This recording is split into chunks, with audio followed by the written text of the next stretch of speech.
It's been a long time coming, but LZ World Tour is officially here in New Zealand. I'm gonna be honest, we had a little bit too much fun last night. It's only every so often I get to see all my friends from all around the world. And this morning, before I even had a chance to open up the video, we were out on track, got to drive this massive road course for the first time, and it's pretty incredible. All right, doing our little burnout warm up.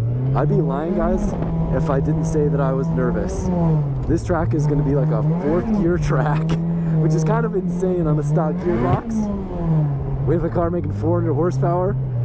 I've never even driven on the track, let alone drifted it. So, nerves are up a little bit, but I was told I could be flat out for pretty much the whole track, so we'll see how that goes.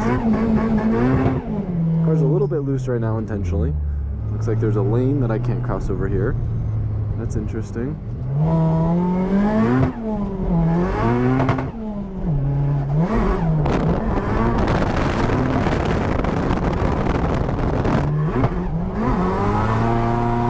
Okay, I get it. My line can definitely be better, but I'm making it work.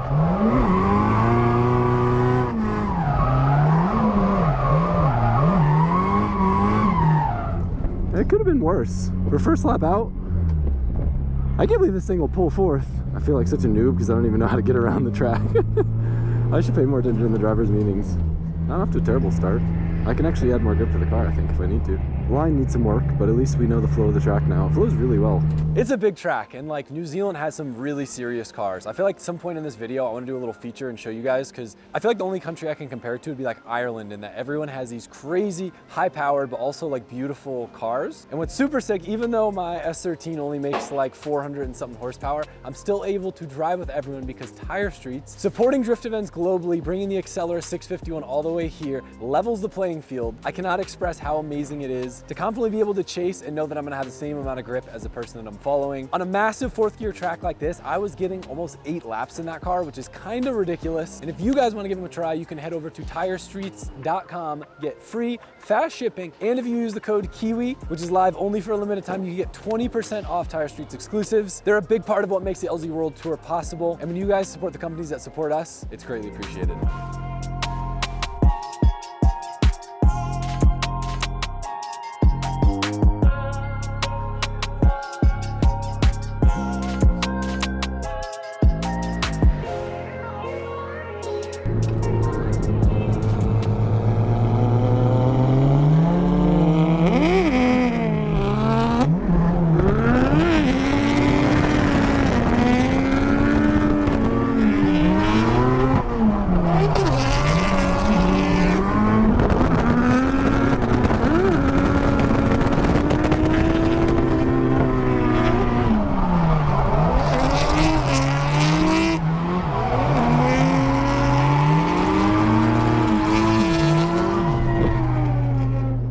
Feel good? I feel okay. Yeah. Track is sick. It's really good. Bro, you yard sailed in front of me. I followed you. Yeah, because I'm trying to drive the map they put in the driver's meeting. Walks in straight Starts talking. I know, but I did. I gently yard. This guy normally does that to me. So. Okay, so here, let's talk about this. Outer Zone 3 is not really a thing. Yeah, it is. Yeah. No, it's not. It's not how it's drawn on the thing. Oh, yeah, so I was trying. Yeah, I was. So I would just pull off at him in front of him at like Mach 20. How was my lead in front of you? It was good. Yeah, it was great. Yeah. It was just when I tried to follow you. Luke's just better than me. He wanted to tee that up. He's nicer. He comes up like, and just talks. He's like, "Oh, how was my lead?" And then he comes up. Everyone's ganging up on me right now. I didn't blow off. I'm just saying. Yeah. What's your thoughts on me running 3rd in the chase but 4th on my leads? Because it feels exactly like what I did. That's what I'm doing. That's exactly what I did behind you. Because it works. Because it naturally kind of keeps you a little bit more inside. And like for my, if I'm in 4th and I bog the motor, game over. It just keeps you in the meat. I haven't even turned the boost up yet. I just run on gate all day. That's all you need. Yeah, it doesn't need anymore. How the rockers doing in your motor? It's great. They're good. The rocker. I think he's done a head gasket. Yeah. That's what it was. Yeah, head gasket. Yeah. The rings are leaky, I think. Yeah. Yeah, it's pushing some oil out the I get the exhaust. joke. I get the joke now. You get it now? I didn't, but now I do. I was like, damn, Chelsea did a head gasket. Joke. What? It might have been his carby. Yo, to be fair. Ferdinand's car is so sick. It's cool. It's so low. Yeah, well, it's because it's got 4 inches shorter tires. True. That's a good point. I never thought about that. Yeah, and he just lowered the fenders instead of having the wheel gap. That makes sense. It looks sick. That makes Like sense. sitting next to it, I'm like, God, this thing looks rad. It's on a 265/35, when it's normally we are used to seeing on a 315/40. It's Yeah. like this much different in tire. Like modern, but also classic. Kind of like your style. Did you notice that? Yeah, it is, and as I said, it Oh, is the a race little- car stuff. Yeah, the race car. Race stuff. car liveries. Yeah, I don't like them. Yeah, it's fine. Yeah. All my race cars just look like Huh? a real estate venture. A couple stickers. I'm not putting a livery on this. I prefer not. Dude, like the reason why livery. Luke doesn't do liveries is because Luke is always driving borrowed cars. Yeah. And it's really annoying to Dude, do a he livery on probably borrowed brings a car. whole bag with just sticker packs, so he can slap them on for his partners. As I go car to car. Yeah. Yeah. Vaughn, listen, I love you, but I'm sorry. I think this is the coolest RTR Mustang I've ever seen. Dude, this thing is so slammed. It's so sick. The livery on this thing's gangster too. I pulled up next to it in line and I was like, God, that thing is good looking. Thing on the track. So you got two of them. Yeah. So that's Vaughn's old car Got it. from 2017, I think, or something Okay. like that. Yeah. No, that's what I was talking about. This looks sick, dude. Yeah, this thing's made for. The battle scars on this thing are sick. It sounds so good too. So it's would be similar to what we ran in the demo cars. Yes, So it's a supercharged 5.2. Nah, just a 5.0. 5 litre. Okay. It's got all the MMR, phaser delete stuff. It's 930 horse. So this is a built 5 liter. Yeah. I was gonna say. Yeah. Yeah, we ran the stock Illuminate. motors and the demo cars, and that would be a lot. Now this is super fun. I was just telling the boys that it's been 7 years untouched, just beat down. Hell yeah. I actually we won 2 championships in this car. Yeah. This is gonna be pretty rare to have a Mustang here, yeah. rare. Yeah. There's a few only in drifting. I'm the only one. There is a S197 with a cool like NASCAR style engine in it, but it doesn't work like this thing does. You know, all that. You guys got some crazy engines. There's some I heard on grid, and I don't no idea what it is. Oh yeah. What's that Lexus got in it? So that's got like it's effectively like two J's put together, V12. Oh, it's the motor from Mike's car. The not 1UZ, but it's it comes in Centuries. Yes. Yeah, no way. So that's a Hartley built engine. It's wild. Oh, Mike's You've got to gonna be go so have a look mad at if it, we get to man. hear It's, it. he's done a few. He's actually twin turboed that at some stage. He's gone back to NA because of the sound. Like it's not so much about sick. having the power and stuff. Yeah, it's a really cool car, man. Some cool engineering and stuff in it.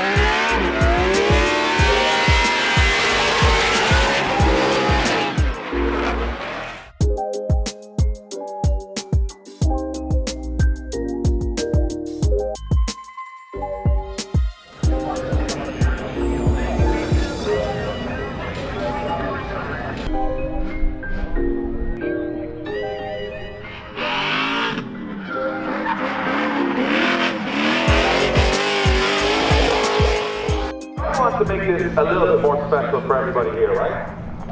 So we got a little secret weapon, right? I made a call about 48 hours ago and I said, man, who could I bring out here that could put these two boys to shame? This man traveled literally once we gave him the phone call because he said, "Give me a good car."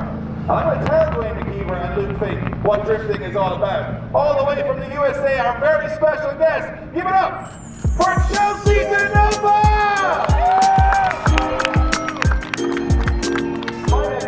We got your neck of the woods, and we got Adam's neck of the woods, well represented in this competition. And you might not even make it to the start line if you look up. Ladies and gentlemen, you are very welcome to stop 2 of the LZ World Tour New Zealand. He gets ready to go. Jaron Olive Krona.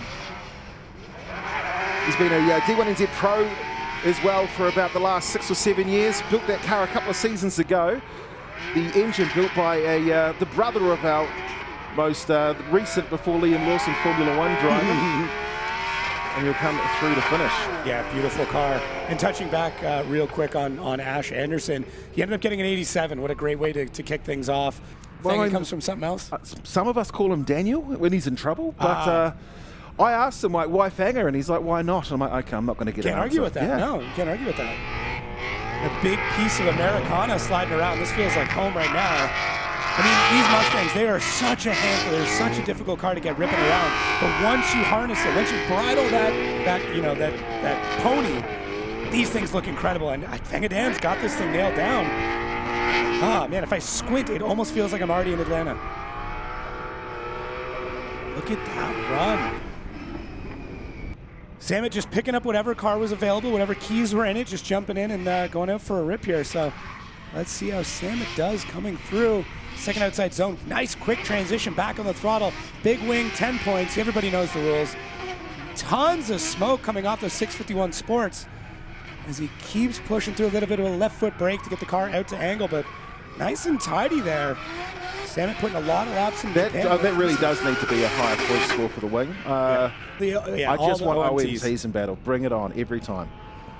All right. It's a new me, and this is a new driver. It's David Egan behind the wheel. What do you call that thing? Big Nissan Laurel. Laurel? Dave really throwing that car around. I mean, it is about 23 feet long. I can't remember what that is in metric, but Dave using every single bit of the track that he is allowed to use, and even some parts he's not. But here's the thing. Dave was going to announce and then realized there was an empty seat that he could fill in. I think he bribed a bunch of people to be able to go out and do it. And now Dave is behind the wheel of a Laurel out just ripping. And Dave Egan looks like he's coming in with a 70. So right now, Ben Jenkins still number one. Ryusei Akiba second with a 95. Sean Potros 93. So that's our top three as of right now. And it looks like it is Suzuki out there and the D-Spec Eurofighter. Absolutely stunning car. Throwing it around here. Yeah, another D-Spec vehicle. Don't look at that. Didn't see it. No one needs it. Don't know what you're talking about. It's interesting the type of smoke that car can put out too. If you see multicolored, there's a little bit of brown smoke before, white smoke now. The switching side, yeah. Have we got a Pope? No, we don't. Yes, we do. So it looks like Dwayne McKeever making his debut here in New Zealand. I don't think has he been here before ever? No? All right, perfect. Well, he's an honorary Kiwi now because we love everyone that's good, and he is extremely good. Dwayne McKeever behind the wheel in one of the Potros machines. Wow. Look at the control coming through that. I mean, a little bit of a left foot brake. The judges might see that. They did. They even got some Irish colors in the side of the car for him. Like, just making all the changes. But Dwayne McKeever, known for being an incredibly aggressive driver, and we're seeing that here. I don't know if he's going to have any tire left. I would say that normally. I would be more concerned, but these 651s have such good tire life, and they'll get 2 runs out of these. Not a problem. Dwayne McKeever looks like taking third with a 95 even. Wow, what yeah. We're having our surprise driver finally making it to the line, and we'll see how Chelsea Denofa does. Well, this is the mighty unicorn out of the Team DSR stables. Hydrolink on the doors, Napa on the bonnet, and we'll get the power down of the rotary, the 13B turbo. And what can Denofa do? He can do anything he wants, and that's the crazy thing about Chelsea Denofa, is it doesn't matter what you give him. Oh, it looked good. That is incredible. Did you see the entire track moved under him? Yeah. That was not the car. That was the perfect line. He was able to move the world. Yeah, he's dialed that car in so well that he's actually shifted everything 1 foot. He just shifted the earth. Yeah. It looks like Chelsea Denofa is sitting right now with a 92.33, so a couple points to get up there. Our number one qualifier is still Ben Jenkins. Well, this one here should be Diesel, but it is not. This one should be a Kiwi, but it is also not. This is Luke Fink, the current New Zealand champion out of Australia, of course. Fink & Co. on the door. And EFI and Turbo, because the car owner will ground me if I don't say so. I don't know what happened there. Big e-brake correction there from Luke Fink. It's got to be a little weird having an Australian win the D1NZ. Does that spice things up a little bit for next year? Excel spreadsheet is broken. 93.67 for Luke Fink. Eh? They are tough. Do they not understand? It's about entertainment. It is. The scores don't even matter, but what does matter is how beautiful Renee Richmond's FDRX7 is. Look at that. Ooh, superseding that just a little bit. Having to push a little bit harder to get into that first outside zone. Second outside zone looking good. Oh, just a beautiful car. I'm not even looking at the run at this point. I don't even care where he is on track. I'm just all inspired by how incredible this car is. This is the car not this one in particular, but an FDRX7 is a car I've tried to buy on multiple occasions. Every time it's failed, I've fallen through. Input one from New Zealand. I mean, I could just get one from Japan.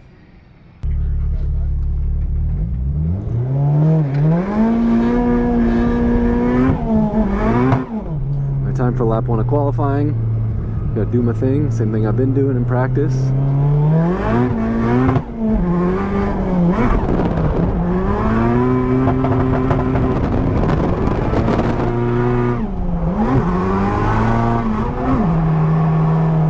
Not a good run. Messed up on my shift timings.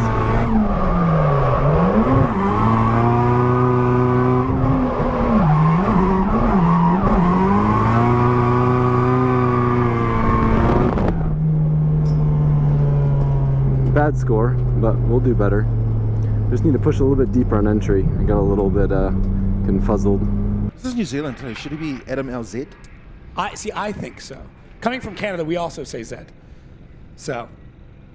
Look, there's a whole lot of pick and choosing behind us, but we'll see what he can do as he enters the track here in Aotearoa for the first time for qualifying for the LZ World Tour. It is Adam LZ behind the wheel.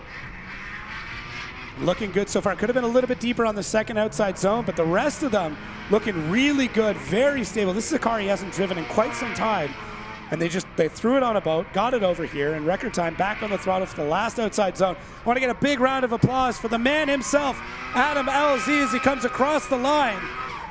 Not bad from Mr. LZ. All right, judges' scores coming in. And look, you're seeing some of the scores come through. These guys are hard. We need to talk to them. Adam LZ with a 75.67. I mean, I think we should lodge an anti-bullying campaign from these judges, because that score is just mean. That was a little mean.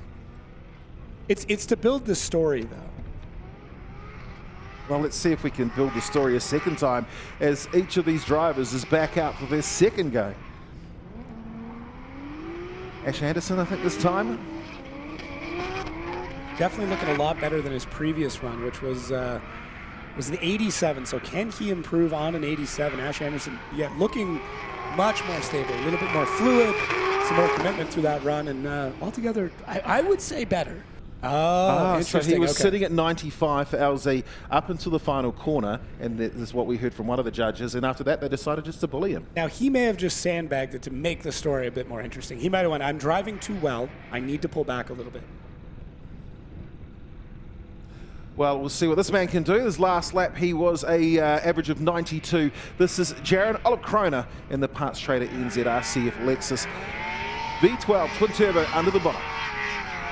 So far looking good. Tons of angle before he gets into that second outside zone. Able to get it back around, but cuts just a bit too early. Pushing up to the third outside zone. Tons of wheel speed there. Lots of smoke coming out. Very interesting sounding engine.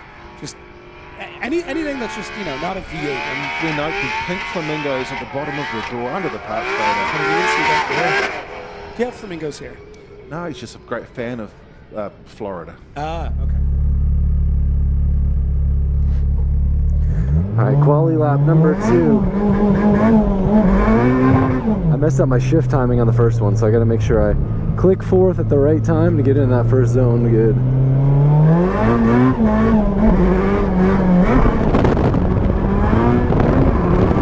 There we go.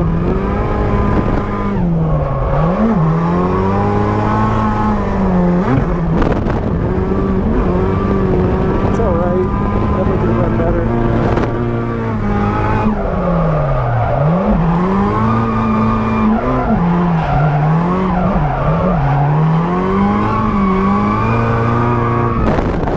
Happy with that. That was better. I think there's a couple times I could have used a little bit more throttle equipment, but other than that, I'm pretty happy with it. All right, our last driver for right now, Mr. Adam LZ, Mr. Name on the poster, the man we've all come here for. How can he do in this cream S13? He's got a lot of work to do. Sitting below the bubble with a 75.67. He's going to need a big improvement in order to make it into tomorrow's show. If not, he will have to fight his way through our last chance qualifier. We'll come up later on today after a quick break. Adam LZ looks good through the first outside zone. He's looking good through the second outside zone. Can he hold it all together? Transitions for the third, looking very tidy. Adam LZ pushing out nice and wide. Can he get things reined in for our last outside zone? Still on the throttle. Bit of a left foot brake there to get the car settled. Back on throttle. In our lowest horsepower car here, Adam LZ, how's he looking? Looking I will say, looks much better than his previous run of a 75.67. Well, that's, ladies and gentlemen, that is the person you've all come to see. Adam LZ. Ladies and gentlemen, put your hands together. Excel spreadsheet is broken, 93.67 Wow, for they're Luke tough, Fink. eh? They are tough. Do they not understand? It's about entertainment. It is. What the scores don't even matter, but what does matter is how beautiful Renee Richmond's FDRX7 is. And look at that. Oh, superseding that just a little bit. Having to push a little bit harder to get into that first outside zone. Second outside zone looking good. Oh, just a beautiful car. I'm not even looking at the run at this point. I don't even care where he is on track. I'm just all inspired by how incredible this car is. This is the car not this one in particular, but an FDRX7 is a car I've tried to buy on multiple occasions. Every time it's failed, I've fallen through. Input one from New Zealand. I mean, I could just get one from Japan. And it looks like Adam LZ will qualify an 89.67. So is that going to be enough for him to make it into last chance qualifying? Keep an eye out. We will let everybody know here shortly. I don't know if it will. I think he's just below the bubble. Hey guys, I'm Jaron Olive Corona. I drive a 2021 Lexus RCF with a V12 naturally aspirated engine in it. We've been using the Accelera 651 tyre over the weekend. Outstanding tyre, plenty of side bites, and lots of forward traction. Loved it.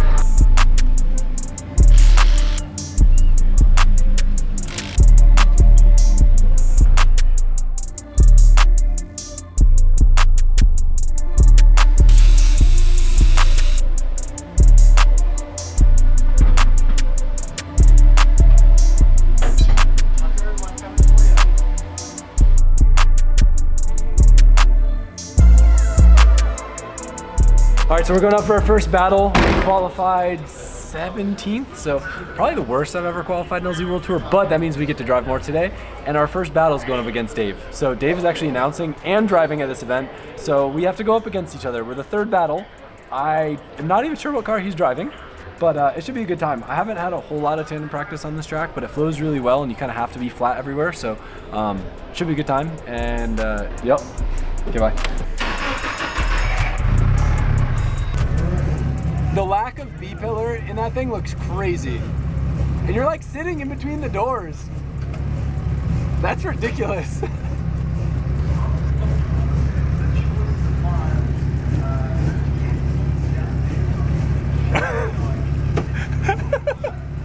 All right, ladies and gentlemen, we are back here at Taupo, or Whatever. Tupa. I've heard so many different ways of saying it. Topu, Taupo, We're at International Motorsport Park. We're at a racetrack, and that's really what matters here. Here we are. We are now into our last chance battles, our bottom 16, if you will. There's one battle in here that I think we just need to talk about immediately. Adam LZ versus Dave Egan. Now, the way that this works is the top 3 from this move on to tomorrow. If you do not make it into the top 3, you are not driving tomorrow. Now, we do have fantasy battles and stuff tomorrow, so don't worry about it. If your favorite driver gets knocked out, there's a good chance they're going to run a fantasy battle of some kind. The fact that Dave Egan and Adam LZ are going to be battling it out here today is nuts. I don't think they've actually battled it out in competition yet. I think that if he doesn't get there, we just lie and send 2 through and just wildcard him anyway. Yeah, we'll figure something out, but... Alright, first battle versus Dave. Gonna remember my shift points. Gonna be pretty good.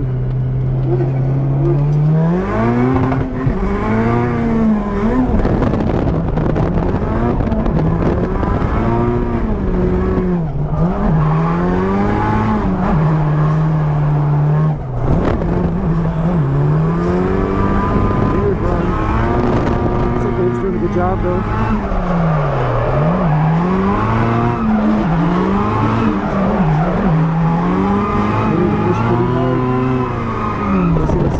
Of course.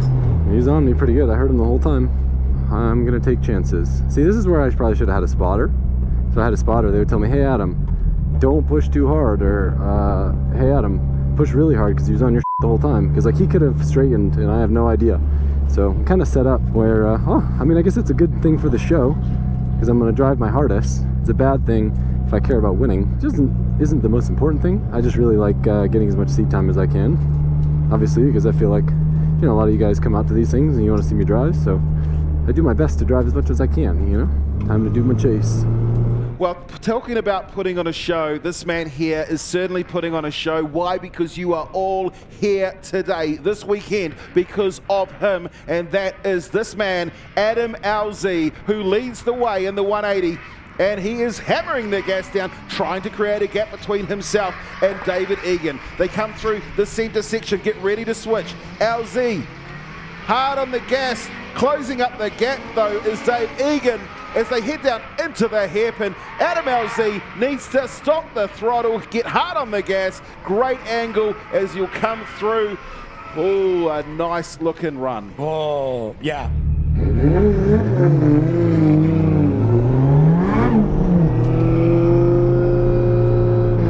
my shit in boost. I don't have a bear like he does.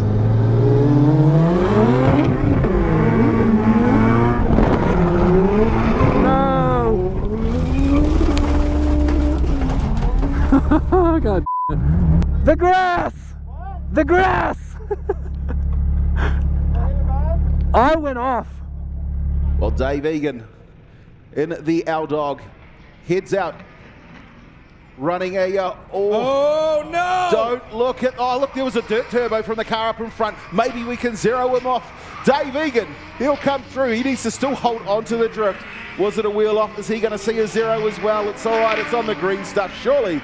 LZ, though, he'll do everything he can to gain back that proximity, but right now, the distance is between Rotorua and Taupō as Egan comes through to finish.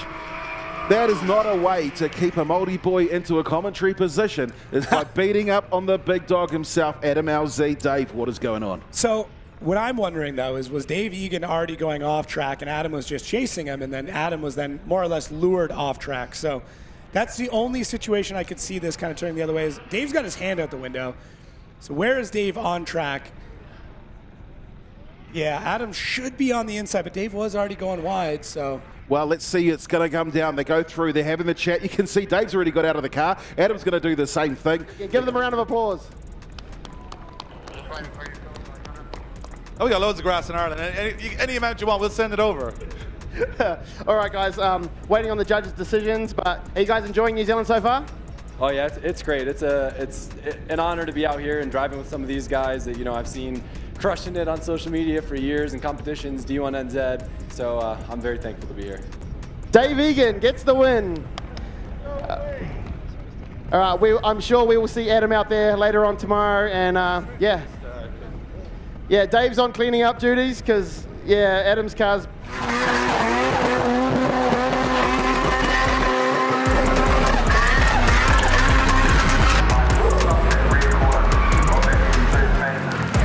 All right, I'm gonna be honest. I knew that I was at a little bit of a disadvantage driving this car here with all the pros and pro cars, but Dave driving a borrowed car and me flying off into the grass, I got no excuse. I didn't get out car'd. I just, I entered a little bit too hot and I just don't think I had the side to slow down. So, yeah. I was hoping, my fingers were crossed, that maybe they would run us again since Dave dropped his tires, and maybe it could be said that I got led into the dirt, but in reality, I think even if he was on the tarmac, I was still going flying off. It's hard to judge sometimes, but regardless, I'm just stoked to drive out here. I'll get to do more driving tomorrow during warm-up, maybe do some fantasy battles, but of course I want to drive as much as I can to put on a show for you guys, so definitely a little bummed, but in the end of the day, this is all for fun, so. I already told you guys about the discount code for Tire Shoots Kiwi that's going to get you 20% off Tire Shoots exclusives, but there's also something else. If you make an order within 48 hours from when this video went live, you're going to also get entered for a chance to win a signed Tire Street t-shirt by all the drivers here at LZ World Tour New Zealand.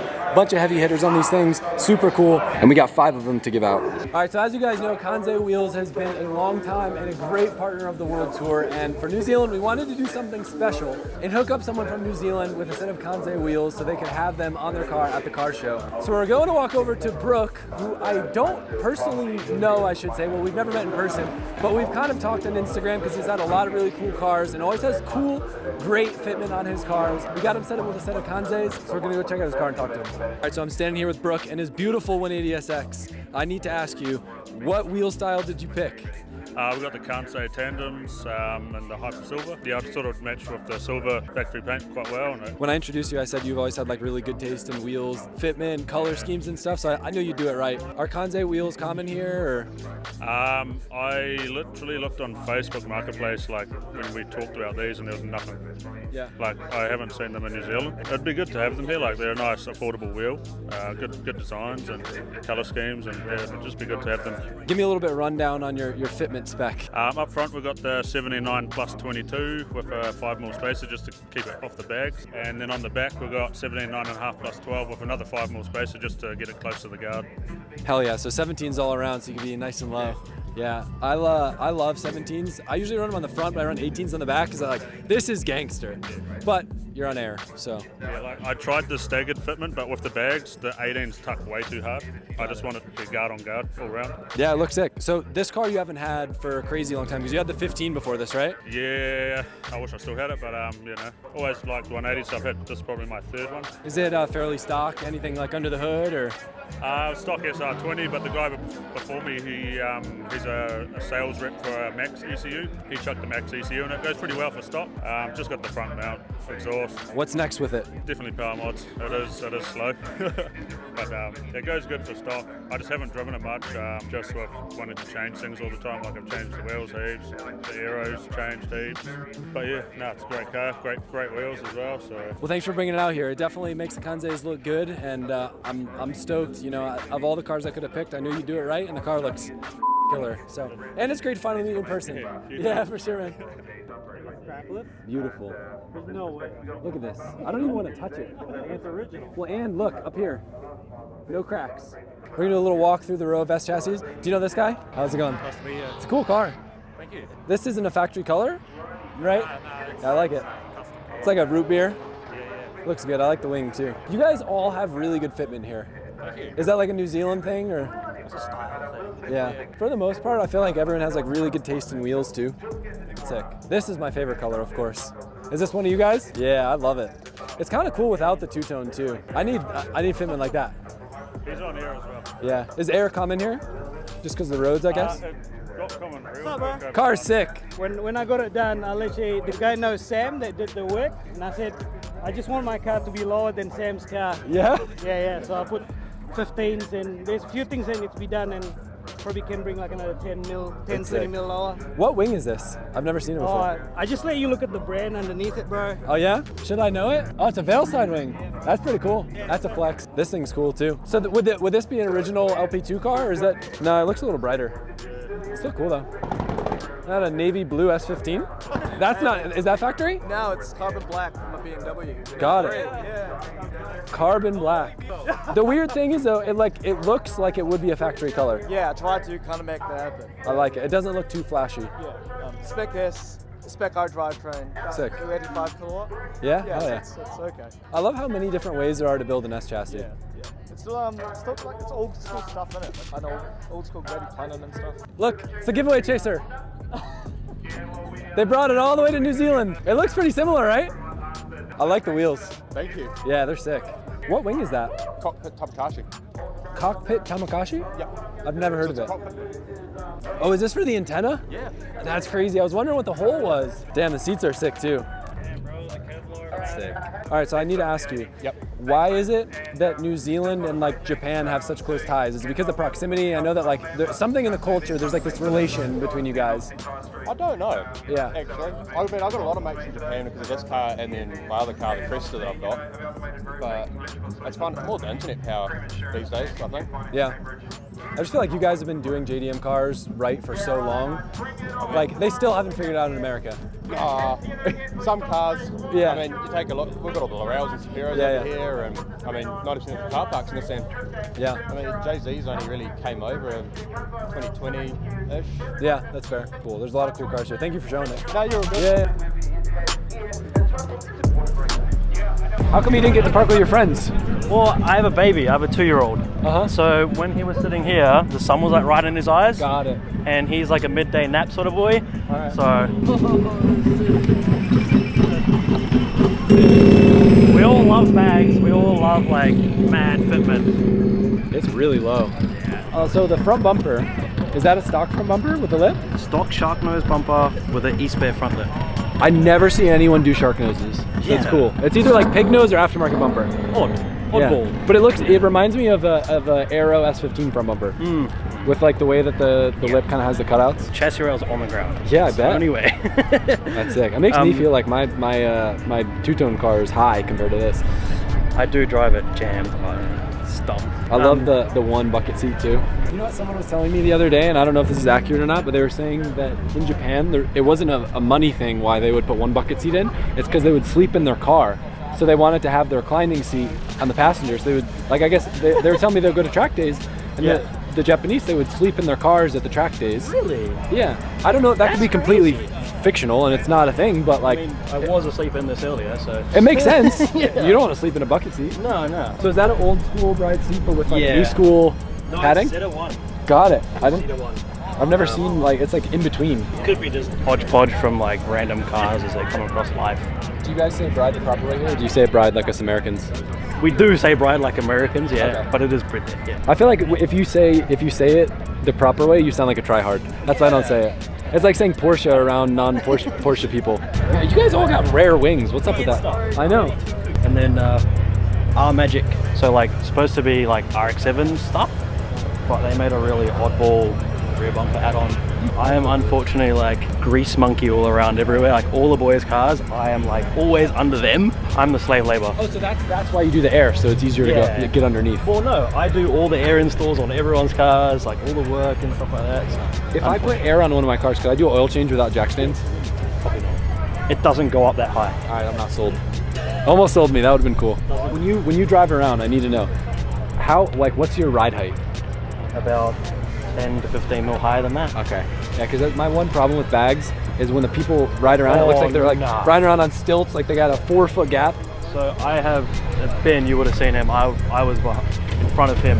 He calls me like a firework machine. Like it's just sparks all underneath the car, all the time. Cool. Well, thank you for showing that. No worries. Thanks for coming, man. Yeah, of course.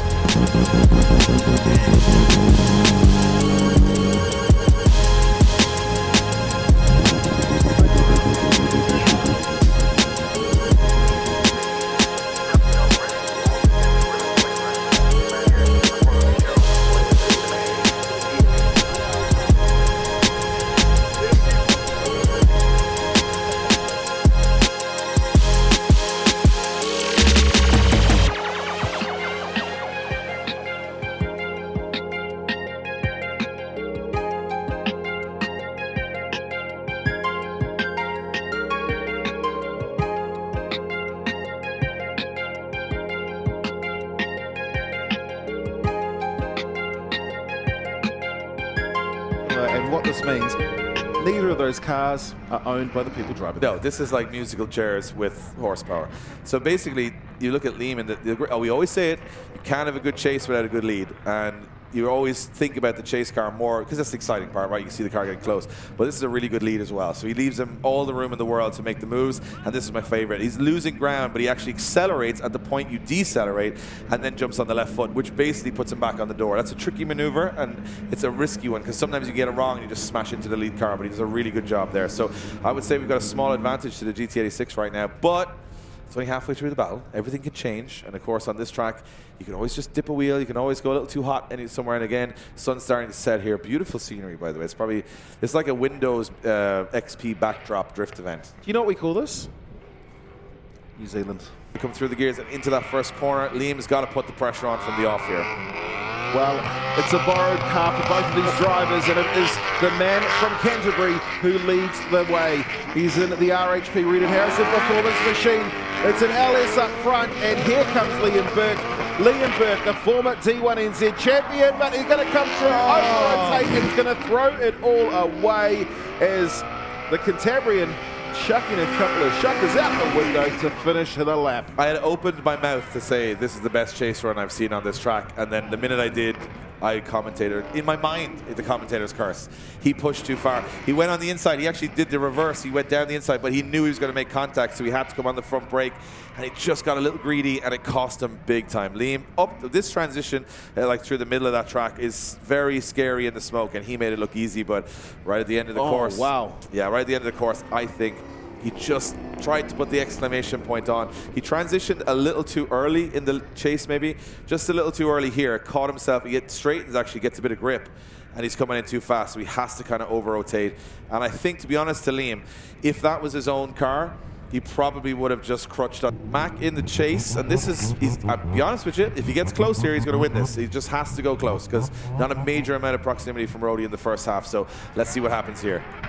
Well, as they head down for what will be their last lap outside of an ONT, Rody Knowles dialing on some massive angle as he tries to stall the car up. He's back on the gas and absolutely thundering down with a massive correction. And I think that may be enough.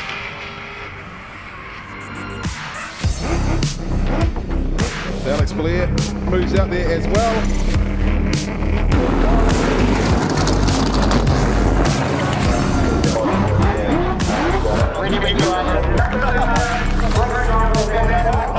Huge thanks to Kurt Blackie for letting me use this beast. It's actually a wicked car. Thanks so much, man. Like, that's freaking awesome. Thank you all for coming. Let's do it all again tomorrow. Woo! Awesome, no, well done. Taking the win today, Matt Kwok.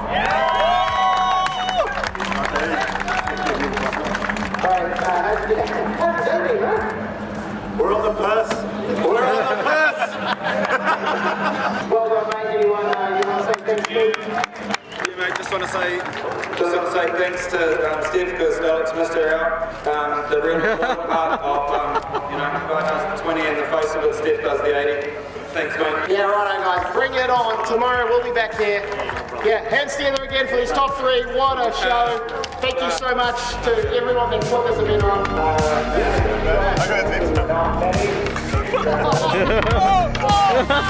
Can you tell we do this all the time, bro? Like...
I just had my first experience on the Accelera 651s, and my God, they were so good. I got to eat now and try get rid of that stress of just being flat-footed around the whole track. Really enjoyed it. I can't thank Tyre Streets enough for looking after us drivers and supporting us and giving us all tyres for the event. sun is out. We've got some of the baddest cars and craziest drivers ever assembled in New Zealand from all over the world. We started this journey 3 years ago. We've been having so much fun going to different car cultures all across the world. But I want to introduce the man that's making all of this possible, the man whose name is on the gate and is driving here today. Give it up all the way from the USA for Adam LZ!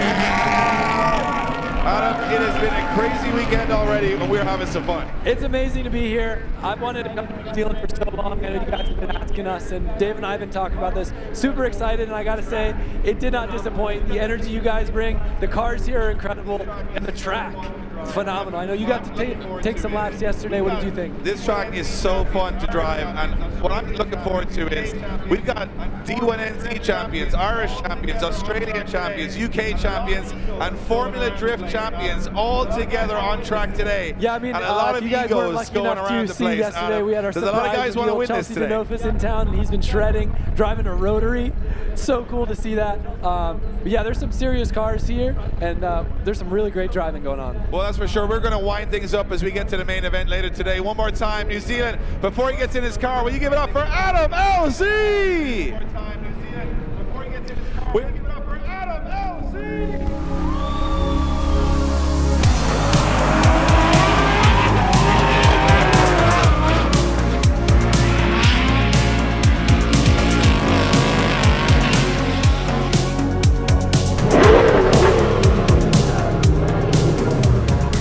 On the flip side, he's moved to a 6-rotor FD-RX-7, and this thing here screams like a V10 Formula 1 car of yesteryear.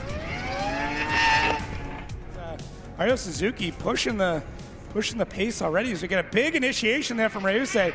Ryo Suzuki's got to get back on the throttle, get into the chase. They transition to our second outside zone. Ryusei absolutely hucking it. Can Ryo Suzuki get back into this fight?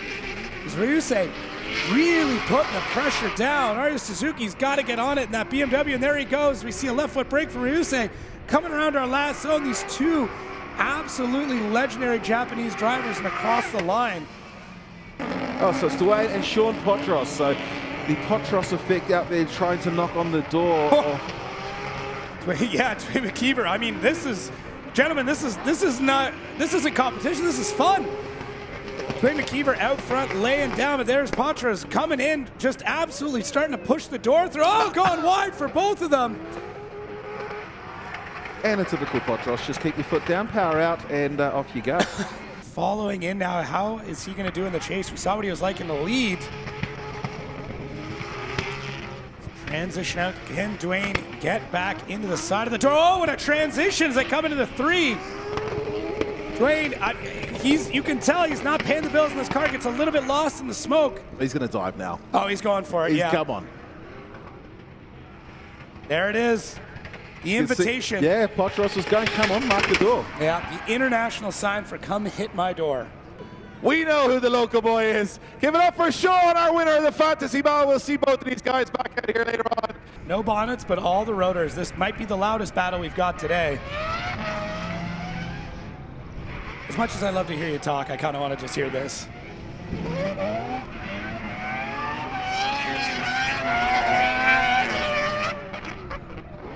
I know Dave couldn't hear from before, and I don't think this is going to help at all. And really for fans, I mean, this is tough. You got a 15-inch wheel versus a 19-inch, so a little bit tough on that end. So feel free to vote for, 18-inch.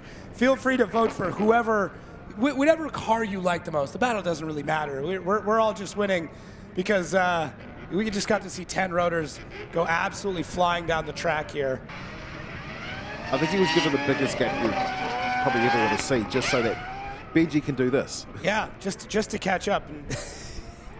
This is great. This is absolutely great. And he goes for the pass. And you know what?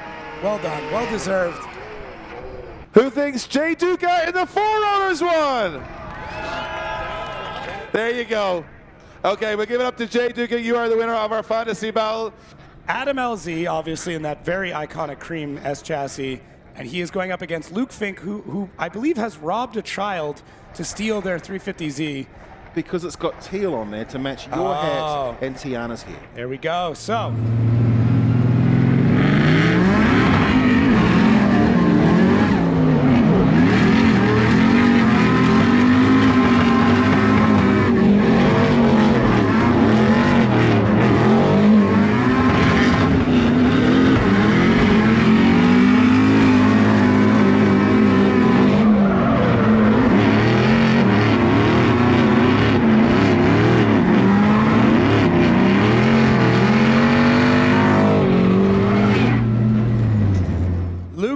in the Z, Adam LZ in the S chassis. This will be it for our fantasy battles before we get into the absolutely epic top 16 coming up later today. So Luke Fink out front through that first zone, doing a great job going wide, and Adam LZ having to scrub a bit of angle to get back into position. Now Luke Fink throwing a ton of angle to the second outside zone. Adam LZ on his door as we come to the third outside zone. Can Adam reel in the absolute Australian legend and D1NZ champ of Luke Fink as they push out nice and wide? Adam LZ right there, and Luke Fink absolutely crushing in the lead. Ooh, this is a battle I wanted. This was definitely one I wanted to see.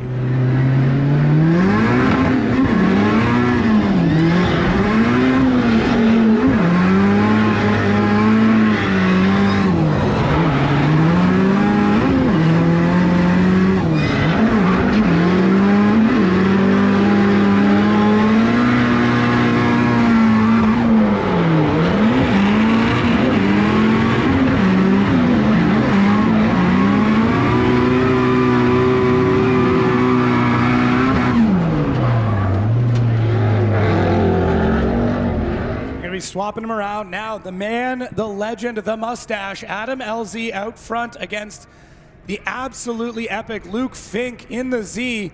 Adam does a good job through that first inside clipping point. The outside zone looks good. Now Luke Fink dives in. That second outside zone getting on the door of Adam LZ as they transition to our third. Luke Fink right there in the Z. Well, Adam LZ out front in the S chassis. Can Luke bring it back in? Will Adam hold tight as Luke Fink puts on the pressure through our last outside zone? And there it is. An absolutely epic run there from two insane drivers. And Luke Fink adds a 360 for good measure. Far out. These two, crazy.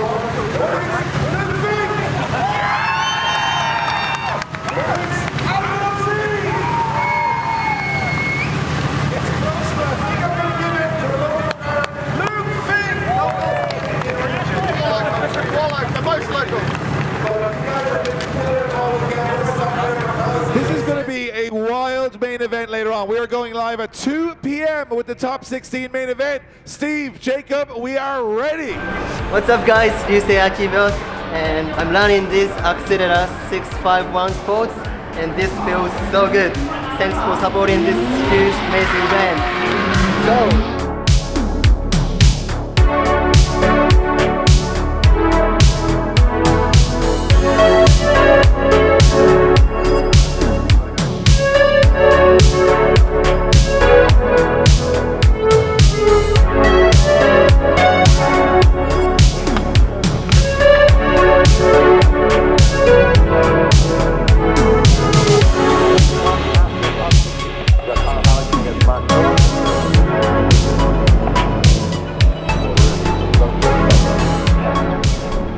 Ladies and gentlemen, welcome to Stop 2 of the LZ World Tour. We've got some of the best in the business, local and international, ready to do battle all the way to the end until we find a winner of Stop 2.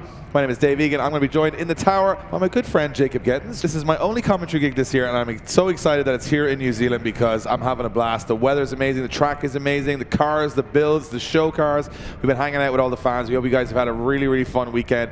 And now it all builds up to this, the top 16 best drivers of the weekend going for those all-important top 3 Kansai trophies. And I'm excited, Jacob, to see who takes it home. Yeah, I'm super pumped. Obviously, I had Dwayne McKeever taking in the #1 spot with almost a perfect score, 99.66 or something like that.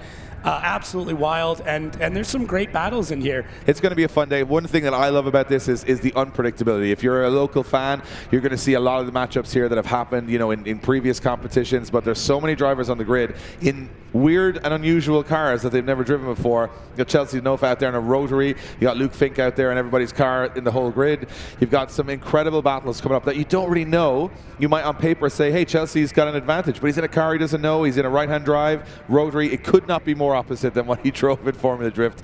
So it's going to be interesting to see how he manages that. I mean, we've been telling the story of Dwayne from, you know, our neck of the woods, from Chelsea from the US, and Luke Fink, Australia, New Zealand champion. This is going to be interesting. A lot of ego out there. A lot of guys want to be on that podium. And as they leave the start line, the Tire Street start line, the top 16 in order are going to be coming down in front of you guys. A lot of these guys coming out of competition and at this year in New Zealand, they're finished competition. These cars are now ready for a full refresh, and they're going to make sure they're ready for a full refresh at the end of today. Yeah, and kicking these battles off, we're going to see Dwayne McKeever versus Alex Perlia. That's going to be absolutely nuts. Dwayne McKeever with an incredible run. After that, Adam Davies and Sean Potros.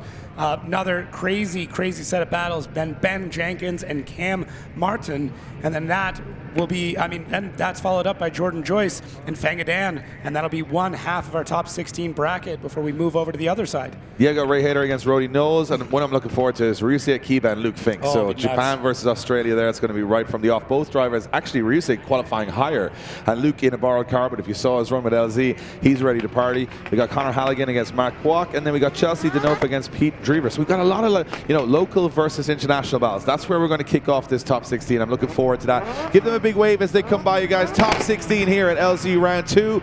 Make sure that you are as ready as they are. So I'm not sure we're all ready for this, but we're getting ready here in the tower. The judges are ready, and I'm telling you now, it's going to be tough. It's going to be tough to decide who's going to go through. I think when we get to the top 8, top 4, we're going to see something very special here. Yeah, so first battle is going to be, as far as I can tell, 2 guys that are driving cars that they don't normally drive. So obviously Dwayne McKeever borrowing a car. That car is broken. He's now in the second car that he's driving this weekend, and this will be his first ever 2 runs in that car, which is interesting. But then you switch it across to Alex Perlea, who is from Christchurch, and he is usually in an S2000, but he had a dramatic exit of Conrad yesterday. The Conrad was not as big a fan of the event as everyone else, decided to leave early, and then he is now driving Kurt Backe's V8 Toyota GT86. So what you've got here is nobody knows. You've got 2 guys driving cars they shouldn't normally be driving against each other, and in the case of Alex Perlea, he's going up against probably top 5 driver in Europe right now, and it's going to be a big ask, although Dwayne, I've always said you could give Dwayne a wheelbarrow and he'll probably qualify in it. So, as I said, it'll be a big task here now for Alex Perlea. But he did really well yesterday too. So, this is going to be an interesting one. So, let's see what happens as they come off the line, Jacob. We are ready to go. Up through the gears and up over the hill. First lap of the top 16 here in New Zealand.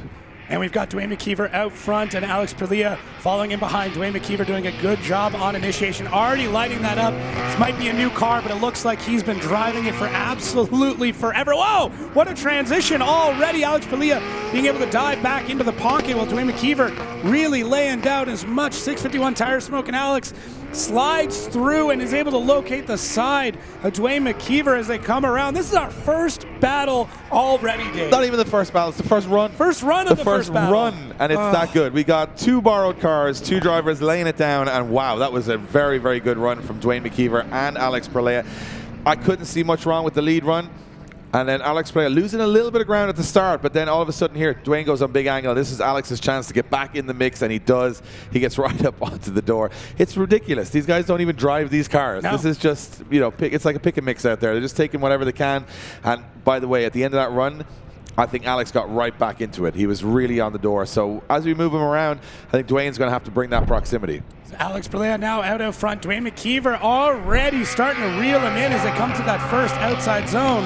And Alex really keeping the speed up. Dwayne McKeever already closing the gap as they transition to a third outside zone. Dwayne is right there with Alex doing everything he can in that borrowed vehicle to try and get away, and pulls a bit of a gap. But Dwayne back on his door almost immediately. There is nothing Alex is able to do to shake off this crazy Irishman as they come across the line. Holy. And a big 360 from Dwayne McKeever at the end of the run. So we are waiting on a judge's decision for this one. Having a quick look through. This is a tough one. This is a really, really tough one. This is the start of the top 16. So we are in for a lot of tough ones. This is a good transition in that center field, in the middle of the field from Dwayne McKeever, but it's got to be said, not much between either driver here. No, if I didn't know any better, this is a finals battle immediately, right off the bat. This could be the end of the event, but this is just the beginning. And going through to the top 8 is Dwayne McKeever. Dwayne McKeever gets the win and goes through to the top 8. There's still an Irishman in there. We were definitely not betting any money on me for this event, but Dwayne is a shoe-in. And you know what? I don't think Dwayne would have expected such a hot battle for the first battle out in the top 16. No. So if that's anything to go by, we are in for an insane day of action here. Dwayne McKeever moving on, and I said, I kind of alluded yesterday to that story of McKeever, Fink and Denofa, who have done it all around the world, have done it in their own regions. They're all in the mix here. And of course, we got the best from D1NZ out there as well. Well, some of the best. One of them is in the judging seat, I think, at the moment. So he might, he can't do much from there. Well, he can do a bit. So we're going to move on to our next battle. It is going to be Ben Jenkins and Cam Morton, two guys that I've got to know quite a bit over on the Australian side. Two absolute characters, in my opinion. Good looking battle coming up here as Ben Jenkins, higher qualifier, qualified 4th yesterday. Cam Morton qualifying in 13th as they come through the gears into the first corner. Cam, nice shallow angle. Oh, a little bit on the curb from Ben Jenkins there on the inside of the corner as they transition through. Cam Morton keeping his nose clean there as he transitions. This is where he's going to try and get aggressive, and he does as he transitions through the center of the circuit. A little shallow from Cam Morton just to stick with the power and speed of Ben Jenkins' car. He's doing a good job right now. Ben right out to the edge of the circuit, takes it wide. A little bit of left foot braking there from Ben Jenkins just to keep it tidy towards the end. This corner tightens up quite a bit as Cam Morton now brings it in. Another clean battle. Looked to me like the initiation, maybe a little shallow from Ben Jenkins, but that was probably maybe on first viewing. But let's see what I think here. Yeah, no, Ben actually, I thought it was a little shallow, but he actually lifted a wheel. I thought he hit the curb, but his car actually just jumped up a wheel in the air. Just getting spicy, using everything that he can. And yeah, I mean, the best part about this is that when you're in basically the same chassis on the same tire, you know the battle's going to end up being good. And it really just comes down to the driving prowess of these two drivers and kind of how they have the car set up. And we see Ben Jenkins out front with a bit of a looser setup. You see the car moving around a little bit under power. And we made a mistake. It is an S14 with a 15 rear, but not a 15 front. Are we sure that it's not an S15 with a 14 front? Is it a 15 with a 14 front or a 14 with a 15 rear? Does it matter? It's a 14 with a 15 rear, so it's an S14.4. And Ben Jenkins will be in the chase position in the gray. It is officially an S15, front and rear. It's just an S15. So we move on to our next run, and this is an interesting part. You see a Ben that's trying to stay with him here all the way to that first corner, but you can't get too aggressive or you get caught. Well timed by both drivers as they fire in. Cam getting right to you see those lines painted in the middle of the circuit. That's where he needs to be. Now Ben Jenkins starting to bring the heat as they come down the hill, but not a lot of heat. Lukewarm, but big angle from Cam Morton. He's got to hold on to it. Will he hold on to it? Oh, he puts on too much angle, drops a wheel, and that actually helps Ben Jenkins get back into the mix.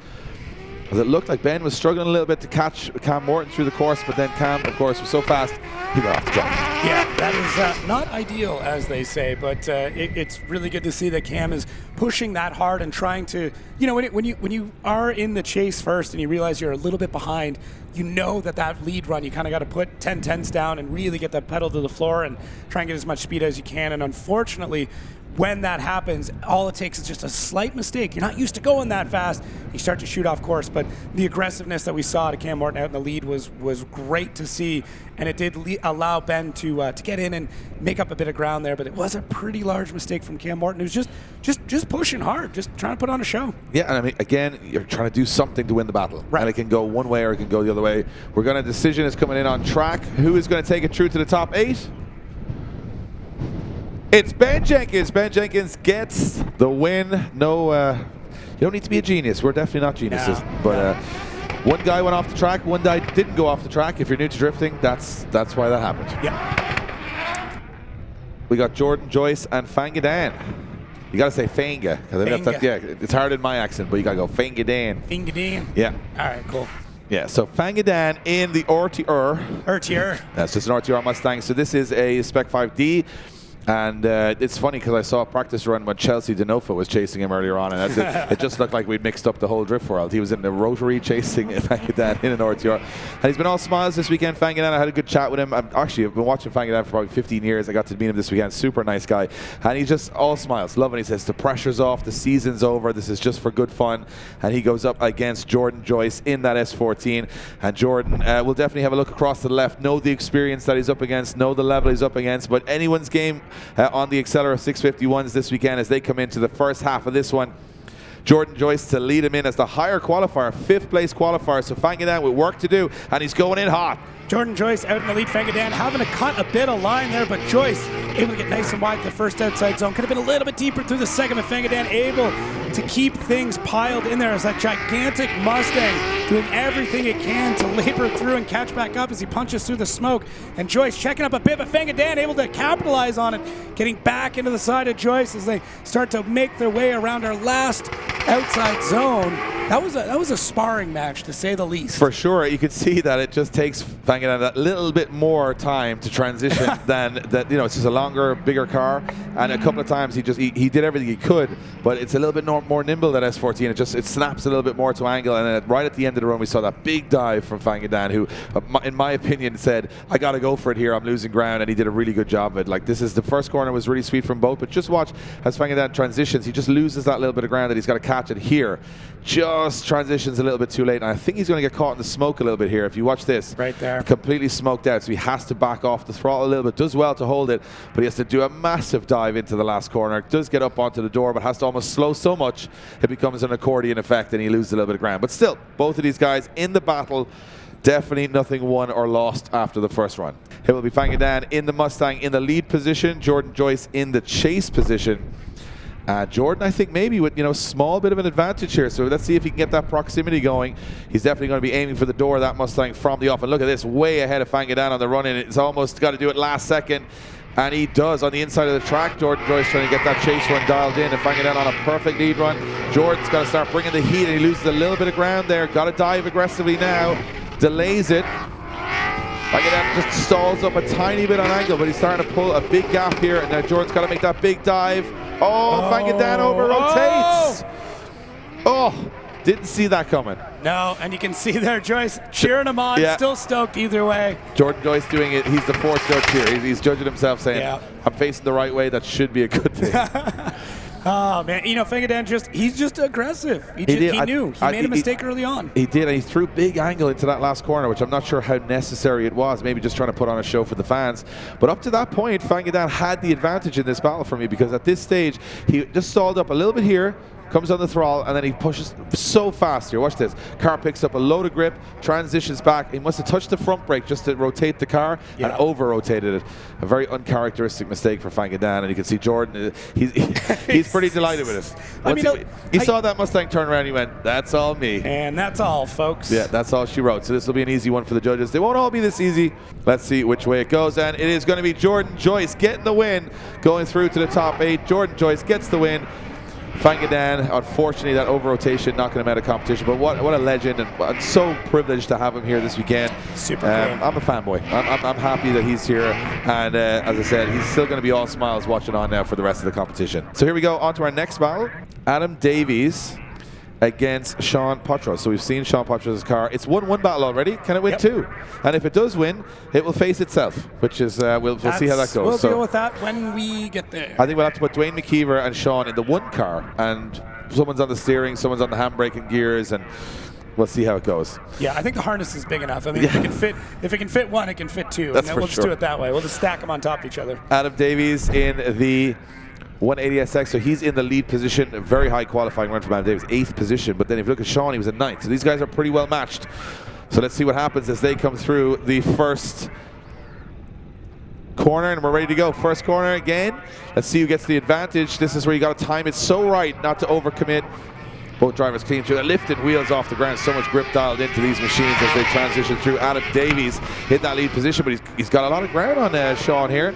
As they Sean comes a little early from the clip there, Adam Davies. And Sean Potros is in the smoke now. Does he come through? He does come through. I lost him for a minute there as he goes right back up, and there Sean pushing it up. Look at this. Onto the door he goes. Oh, look at that top in the roof. Boys are having some fun out there. Yeah, even the judges giving him a round of applause. They came to that last outside zone. That's what we want here. That massive, massive final corner is so great for that, where the cars can really stack up. And Adam out front doing a really good job of filling all the zones. And what I love here is Sean's commitment for it. So Adam almost checks up a little bit, and Sean just stays on the throttle. And then when you see them transition through here, Sean basically gone, and then has to commit and still comes out in the right spot. Dave, that's how you come come out in the right spot through the smoke. I don't know if you Yeah, knew that. I missed that briefing. It's okay. It's okay. You're still learning. It's impressive because it's very impressive. He will not be able to see very good, Cotton. Yeah. There's a point of that track where you have to sort of muscle memory and trust the lead driver. If you can't see him, you have to assume where he is. And when Sean came out of the smoke, that's exactly where Adam Davies was. Now, Adam does come a little shallow in one of the clipping zones. Comes a little bit away early. It's the only mistake I saw from either driver, but I wouldn't say it's enough to make this a one-sided affair at the moment. No, nothing is given at this point by any means, and so much more can happen. And if we see the amount of commitment that we saw from Sean Potterells already, just in the chase, and we already know what Dwayne McKeever is able to pull out of that car and something he's barely driven. Imagine a car that you've driven all the time. Yeah. Now you get back out on track. Ooh. It's going to be interesting. Spicy. So now we got to ask the question of Adam Davies. Can he get close? Because a bit of proximity through the first two corners here will make a massive difference. And that's what Sean didn't have. So this is what we want now. See that aggression coming from the off as both these guys come through the gears. It's a blind entry. And Adam Davies, good job. He's on the inside. He's keeping pace. And this is looking pretty good from lead and chase right now. Adam Davies getting aggressive, but he's shallow on the inside. And he's got to be very aggressive here. And he is very aggressive. Takes the back bumper off Sean's car on the transition. Don't know where. Oh, he's run over the back bumper, but it stalled him up a little bit. And this one is getting a little bit chaotic towards the end. Adam Davies, with all the bravery in the world, that was insane. That was crazy. I mean, Adam making a mistake, but then more than making up for it later on. That transition, you called it right away. When you fall back like that, you've got to push really hard to get that transition, and that's exactly what we saw from Adam. Right here, catches up on the inside, and then as they transition, he holds it just a beat longer and pulls the bumper. It's so cool because he took the bumper off without affecting Sean, so that's amazing. However, the bumper distracts him when he comes out of the smoke. I think he's in the smoke, he sees a bumper hit the front of the car, he backs off a little bit, which is natural, and then all of a sudden he's like, no, we're okay, we can keep going, but it does cause some separation. As you can see, right, just collecting Sean Potterells' rear bumper, which has had a tough all day. Look how safe he is. He's got his hazards on even when he's out in the middle of the track. Just in case. Just in case some crazy thing happens. Yeah, somebody could just come flying out in a minivan or something like that. You never know. Would never happen. Nope. But we have with the bumper being collected, and we're going to have the track ready to go in a minute. So we go down to a decision on the track. It's for another spot in the top 8. Who's going to face Dwayne McKeever? And it's Sean Potterells getting the win. Sean Potterells gets the win, so it's going to be Sean's car versus Sean's car, Dwayne versus Sean. Rock, paper, scissors. I'm not sure what's going to happen. We'll see what happens when we get there. And Adam Davies, I got to say, impressed with his bravery in that battle. It just cost him. Got a little bit too aggressive. Yeah. And he comes home with half his front bumper. He's trying to steal a bumper from Sean, but it didn't work out. We're now moving on to the second half of the top 16. So we will have Ra Hader against Rody Knowles. I feel like that's a bit of a tongue twister. It is. Both incredible names. Ra Hader and Rody Knowles. They're pretty cool names. They sound cool like made up names to me. They sound like cool, like made up names. I know, Film we're names. stuck with Jacob Gettins and Dave Egan. Yeah, rubbish. Yeah, no, not race car names. Like those are race Rody car Knowles. names. Rody Knowles. He sounds like a 45-year-old NASCAR driver. That's it. Rody Knowles coming in hot to the first corner. Ra Hader sounds like he just finished professional wrestling. He does. Yeah. Yeah. And we're not judging anybody here, but we're just going by what it sounds like. I got beaten by Rody yesterday. He has an absolute smoke show of an S13. That thing is amazing. So this is going to be an interesting one. Ra Hader is the second qualifier yesterday, but he's going to be laying down that lead run straight from the off. Ra Hader's throwing it in.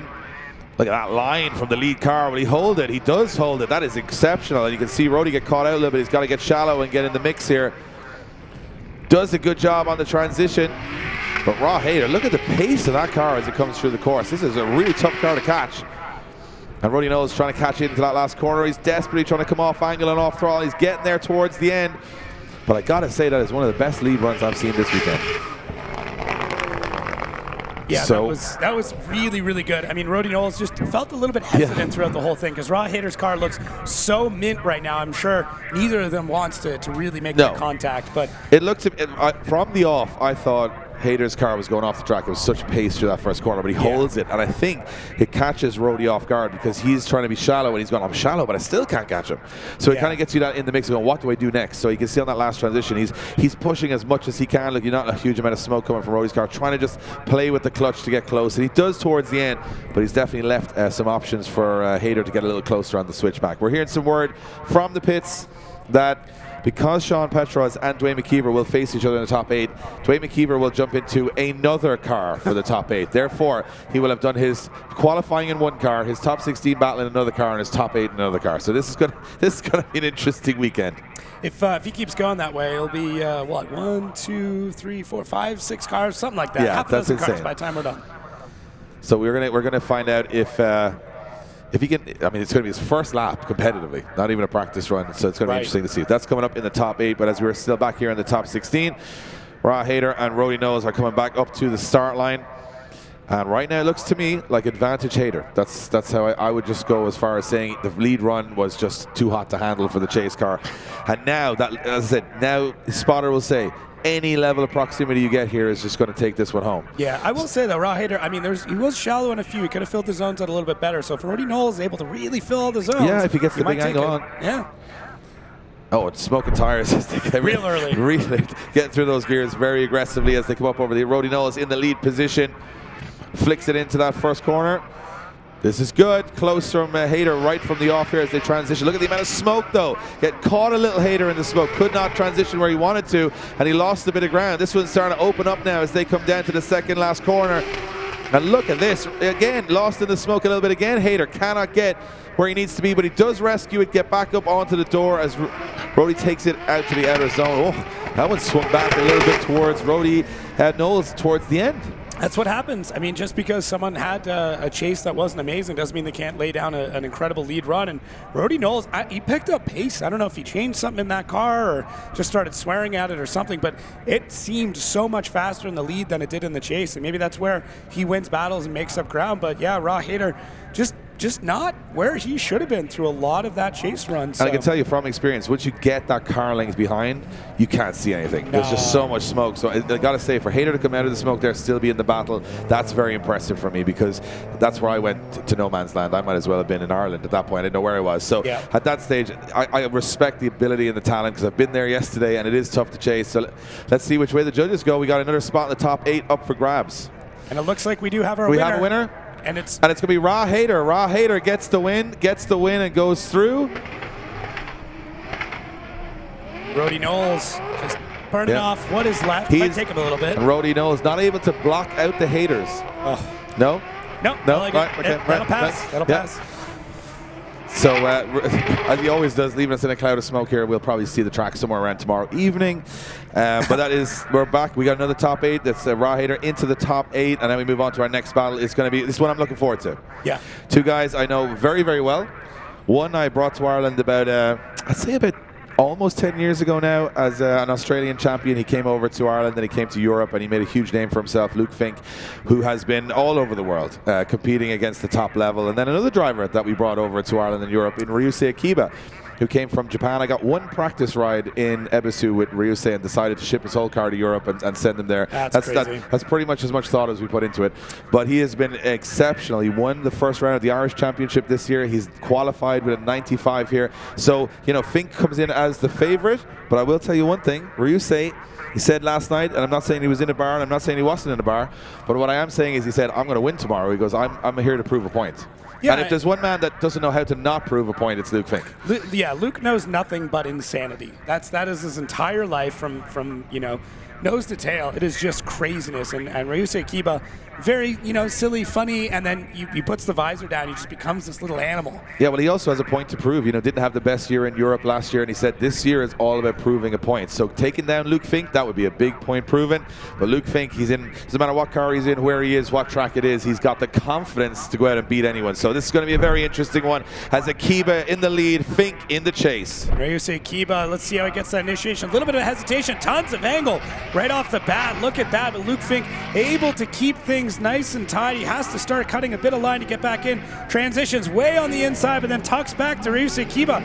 Great job from Luke Fink making that change up, even though he made a mistake a little bit earlier on. Ryusei Akiba, big left foot brake, and Luke Fink now uses that opportunity to get into the side of Ryusei. Wow. Little bit, same thing, a back and forth there. Yeah, there was minor mistake in the beginning, but I really like the way he transitioned inside and then almost let Ryusei kind of come past him to get back into the battle. I think we're gonna look at the. I think Ryusei late on initiation, so it gets there late, but then Fink has a little wobble as well. So I think this one's quite even. You can definitely see that Fink maybe not having as much pace as Ryusei through the course. So he's cutting track to get that proximity, but he does get that proximity. And this big dive from Fink here is exceptional. Look at this, the confidence to come in on the door. Once he sees the front tire light up from Ryusei, he knows he's slowing, and that's his opportunity to get into the pocket. And he does. Some errors on both sides, but a pretty solid one so far. This one's going to be interesting when we switch him around. It shows just the driving prowess of Luke Fink, where you're right. He would have seen that left foot brake, and you can see that tire lights up just momentarily. Yeah. Luke Fink is back on the throttle to try and get Well, back to the you pocket. got to think about it. I mean, from Fink's perspective, he's probably driving at a top level now for over 20 years. That's true. So he's seen every style, every move, every switch, everything. He's driven every car. So he's a complete package. If he'll be able to analyze that lead driver, know what he's doing, what he's not doing right, and once he sees any opportunity, he'll try and advance on that point. And again, remember, this is the third car Luke Fink's been driving this weekend, and he's driving it like he's been driving it all his life. It's got to be just instinctual for him at this point, where it's just you see a little puff of smoke, you're in there. With Luke Fink, he literally said to me, doesn't matter what car he's driving as long as it works. And again, he generally is the reason they don't by the end of it. But here we go. It's going to be Luke Fink in the lead position, Ryusei Akiba in the chase position. Australia versus Japan, looking for a space in the top 8 here in New Zealand. Here we go. Luke Fink, bit of a feint initiation there, and Ryusei doing a really good job of mirroring it as we get into the first outside zone. And Ryusei having to pull a little bit of angle out of the car to dive back in. Luke Fink even more angle. Oh no! Luke Fink leads Ryusei off track. But Luke, how is Luke still drifting? What did I miss here? How did this work? He was definitely faced the wrong direction at one point. I think that for me, Luke Fink goes for a big angle switchback, and the car just gets hung there. It does not switch back. I think. Initial thoughts, to me, it looked like he almost over-rotated the wrong direction down the hill, and then Ryusei ran into the back of him because he didn't transition quickly. He did end up transitioning, but watch how long Luke Fink stays out here. It looks to me like he pulls too much angle here. He does, and he's not going to transition. And then Ryusei's like, we're supposed to go that way, Luke. This is the wrong direction. Sir, please take a left. Yes. Yeah. The sat-nav was screaming, next left, please, but the car just stayed where it was. So rerouted. And you know what? We just talked about Luke Fink saying, how incredible. Anyone can make a mistake at any time. And that's what happened. So we're going to go down to our judges and see who goes through to the top 8. Will it be Fink or will it be Ryusei Akiba? And this is going to be interesting. It is Ryusei Akiba gets the win and goes through to the Grade 8. Japanese driver into the top 8, the Australian driver bowing out. And that's a big upset. I think right here you would probably say on form, Luke Fink looked like the favorite to take home the win. It might be a little bit of a caveat to what we were saying. You just don't know what's going to happen. Yeah. But to be fair to Luke Fink, he's driving a car. He just started driving like an hour ago. So yeah, exactly. Ryusei's been in that car all weekend. But Ryusei will move through to the top 8, proving a point, taking down a big name there, Ryusei. As we move on to our next battle, it will be Connor Halligan against Matt Kwok. Yeah, so Connor Halligan, I mean, 3rd overall qualifier, absolutely crushing it out there. Matt Kwok, just a crazy man. His driving is just wild. He got in by the skin of his teeth at the very end of the qualifying. I mean, just barely making it in here. So he's got a little bit of a point to prove where it's like, okay, qualifying didn't go all that well, but tandem is where I'm going to pick things up. And Connor Halligan's like, well, qualifying is where I absolutely crushed. So we'll see. I expect to see that Connor Halligan will have a great lead run, but Matt Kwok here, good chase. Yeah, and I'm going to be honest, I have very little knowledge about either driver, and I actually quite like that because you're taking the driving for driving's own. You don't have any reputations, in my opinion, coming in here other than what we saw yesterday. So I think two guys who I think will want to impress the international audience, they'll want to go further, and again, a spot in the top 8 would be massive here. And, maybe set up some big battles later on. That's what you want. Yeah, and it's really interesting. Listen, you and I watch a lot of drifting, and when we get to learn about new drivers, it's super cool. It's like, oh, okay, what's going on? I always just like finding a new guy. Like, who's my guy today? Someone new to cheer for it too. So it could be Connor Halligan, it could be Matt Kwok. This is like an audition for the X Factor. I'm going to be like, right, show me what you got. Let's get a golden buzzer up here. Show me what you got. Yeah. So it's going to be Connor Halligan in the lead position, Matt Kwok in the chase. So Connor in the lead, Mac in the chase. Connor firing into that first corner. Good initiation. Very shallow from Mac, just trying to catch him, and he doesn't catch him even though he's quite shallow. Look at the speed of Connor Halligan as he comes down the hill here. really fast. No answer so far. Big angle too, so he's not just shooting through the course. And now the smoke screen is going to be a problem for Matt Kwok, and I think I've lost him completely. I don't even know. Oh, there he is. So yeah, completely lost in the smoke.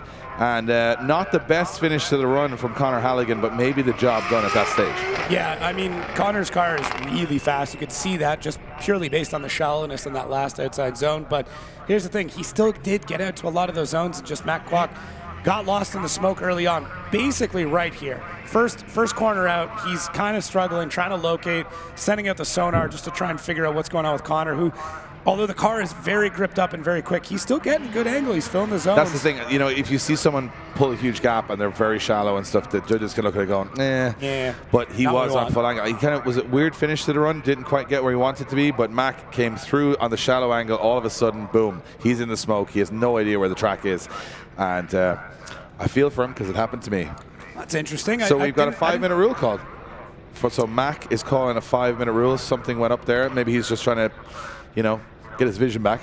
Could be. But it could have been a mechanical too. The car was quite slow, so maybe he had an issue that the car shut down. And maybe I'm wrong. It wasn't the smoke. Maybe the car shut down. That could be the case. But I wouldn't admit I'm wrong publicly, like not publicly to people. Not. So keep that to ourselves. So we are going to wait for that, and we move on to our next battle. Are we? Are we warming? Yeah, we're warming tires. So it looks like it will be moving to our last battle at top 16. Chelsea Denofa and Pete Drever. Yep.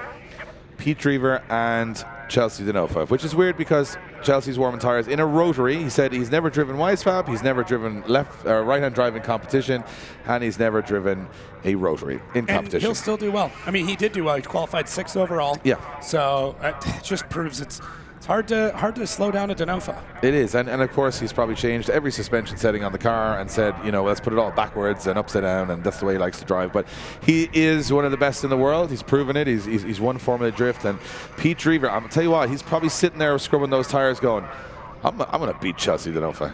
I'm going to beat him, and then I'm going to go home and I'm going to tell everybody for about 10 years, they remember that time I beat Chelsea Denofa. And then someone will say, well, wasn't he in it right? No, he wasn't. There's no specifics. Listen, he just beat him straight up. I beat Chelsea Denofa to a door once just in a walk, and he didn't know we were competing, but I still beat him, and I still talk about it to this day. You'll never beat him in an argument, though. That's one thing. You'll be a long time trying there.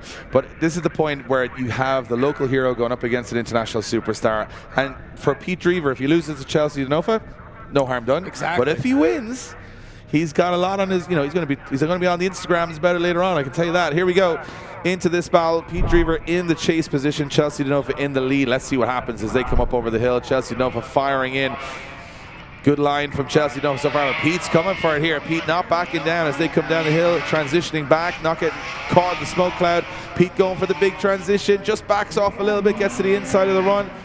Chelsea Denofa on that perfect qualifying line as Pete now has got one more opportunity and takes it up onto the door goes Pete Drever, but he backs off. He catches himself, lets the car, I assume, come out of boost and just got caught a little bit. But a little panic there. Thought he was going to impale Chelsea Denofa on that corner. And Chelsea unaware of what's going on behind him. It's crazy how insanely consistent Denofa is. I mean, like we said, this is a car that he's never driven in so many regards, but look at how stable he is through all of this run. You don't see major corrections. You barely see that front wheel moving at all, just between each transition, and that's about it. And yeah, it just looks great. And Pete Drever, everything looked really good up until that point. He got checked up in it. There is a bit of a decel there as you come into that last outside zone. So maybe what the judges are going to have a quick think about is, was Chelsea slowing down too much, and that's what choked up Pete, or should he have anticipated where he was on initial viewing? I think you've got a little bit of both. So I think Chelsea's slowing, which he's allowed to do, but Pete's also trying to catch. Right. So they're coming together, you know? So it's basically, I think Pete goes, if I stay in it now, I might hit him, and I don't want to. And I think he probably had that moment where he had a little think about it, let the car drop out of boost. It looked like it didn't come right back on throttle the way he wanted it to. So a little bit, you know, maybe of an advantage to Denofa. We don't know. Chelsea Denofa in the chase. Let's see what happens as they come in through the hill. Chelsea firing in on the door, very close from the off good proximity from Chelsea Denofa, and a very nice transition. And this is where it gets tricky. Does he get brave? Chelsea backs out a little bit there. Pete in the lead position doing a good job, and now Chelsea Denofa's got one more corner to make a big dive, and he does make a big dive. Big angle, bigger angle compared to, but he wobbles a little bit and gets back up onto the door. as they come across the line. Guys, make some noise for Chelsea DeNova and Pete Drever. I love hearing you giggle when the run's going on. It's so funny. It's just like you look at this and go, this is Chelsea DeNova. Look at it's nonsense. Is what it is. It is absolutely wild what he's able to do as a driver. And Pete Drever gave Chelsea DeNova so many amazing opportunities to have a great chase. And that cannot be forgotten. That Pete Drever's lead run looked really good. It was smooth and it was consistent. Minus that same checkup for both drivers before they got into the third outside zone. And Chelsea really reels him in and tries to wait it out. But Pete waits just a touch longer than Chelsea wanted to. Funnily enough, you see the same thing happen both sides. Exactly. But Chelsea deal with it better. He comes back on throttle a lot sooner. So let's see which way the judges go. It's for a spot in the top 8. Going through is Chelsea DeNova. Chelsea DeNova gets the win and goes through to the top 8. The winner of the second half of the battle of Conor Halligan and Matt Kwok, which it looks to me like we now have a switch of cars. I believe so. I think Matt Kwok has gone and stolen another vehicle. So Matt Kwok decided, you know what, I'll try that again with something different. So Conor Halligan's like, am I in the top 8? No, I'm still in the same battle against a different car. So this is welcome to the LZ World Tour, folks. It doesn't have to make sense. Got to give a shout out to Guy Maxwell and Steph, because those cars are taking a beating this weekend and just keep on ticking. Here we go. Matt Kwok, he's at a big disadvantage, remember, for the first run because he shut it down. So this is kind of just for fun, I think, as Conor Halligan probably just has to keep it clean here as they come in over the hill. Conor Halligan doing exactly the opposite and being really aggressive for no reason at all, putting on a show. What a transition there from Conor Halligan as Matt Kwok, for the first time running this, looks really, really solid. But Conor not giving an inch at all as he now starts to push in through this last outside zone. And Matt Kwok just still trying to figure out a car he's never driven before, going a little bit wide. But Conor able to keep things arranged. That transition, though. Jeez. I was just thinking, Guy Maxwell is down on track giving the decisions, and all he's watching is his own cars just get destroyed in front of him. So and he's still smiling. He's still having a great time. He knows nothing but smiles. He knows nothing but smiles.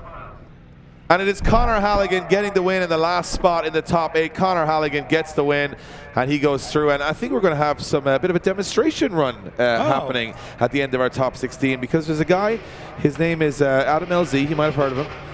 And apparently he's just taking people's cars from the paddock that he thinks is cool, and he's going to go out and see and do a couple of runs. Since I got knocked out of the competition, I wanted to go and do an exhibition lap. Renee is kind enough to have offered his FD to me. Now, I got to tell you, when I saw this car in your shop at your house, I thought it was like a beautiful show car. I didn't realize this thing actually gets thrashed. Yeah, we just built just the best of the best, I believe, and it's a huge competitive package for the Rotary, and it's going to be a good example, and it'll be awesome to see you drive it. 20B, Bridgeport Turbo, all from Cream Brothers. So we've got a G42, Garrett Turbo, we've got a Hollinger, RD6, and to a quick winter's quick change. I should also mention too, I'm doing an exhibition lap in the middle of the competition. I haven't driven the car once, and the tires that you put on it are like some pretty ridiculous. Basically a full slick is what he had laying around here. I'm gonna send it, but like I've only driven this track on like a street tire, so it's gonna be a pretty big difference. It's gonna be hectic. Oh, we're gonna be moving. Yeah. Hell yeah. Well, thank you for trusting me with it. I hope it does all the good things. What's the rev limit? Oh, it'll be 8.5. It's set at 8.5 for the seals. All right. Is limiter okay if I do a burnout? Yep. Okay. This is a serious car.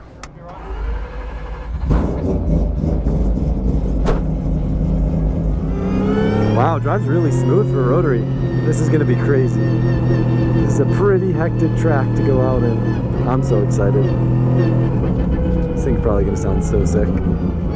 I don't know if I've driven an FD drift car. I don't want to say I haven't, because you guys always prove me wrong. But I can't remember drifting an FD. How cool is it that Renee's trusting me with this thing? Oh, it has like no lag either. This is a big ass turbo. Jesus Christ. Oh, this is gonna be fun. Holy moly. It's pretty soft. Alright, time to warm up these tires. Wow, this is real tight because I'm gonna get thrown around this thing.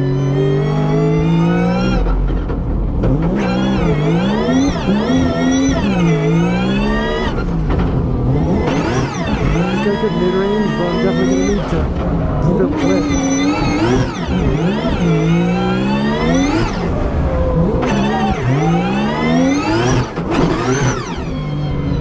gotta remember where the handbrake is, and I gotta remember it gets confusing because you don't know where the center is. All right, here goes nothing.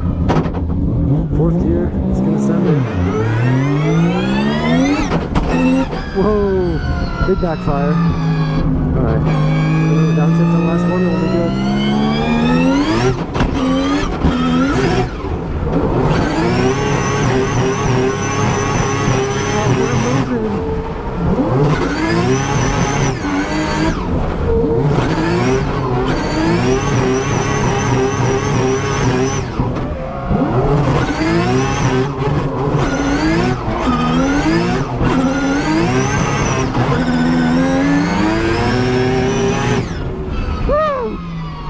That was ridiculous. I feel like I just teleported.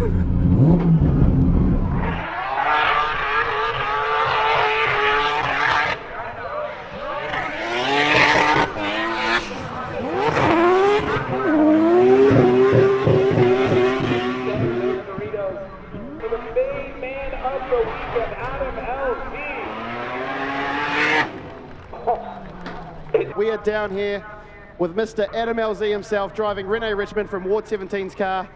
Hey, a bit different, but how was it? I felt like I just teleported. That was crazy.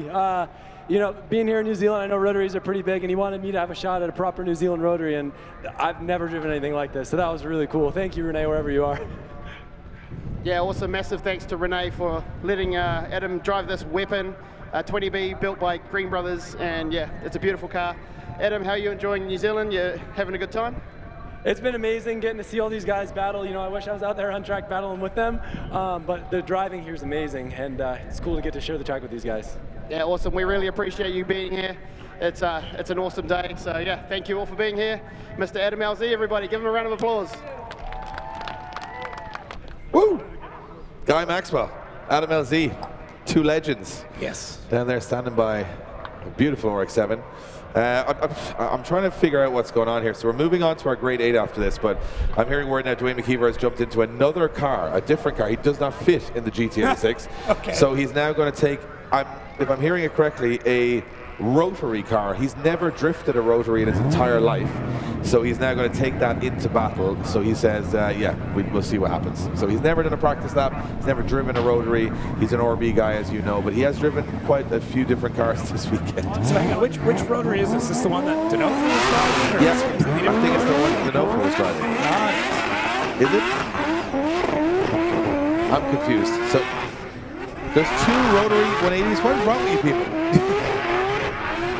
So the 13B, that's Chelsea's driving.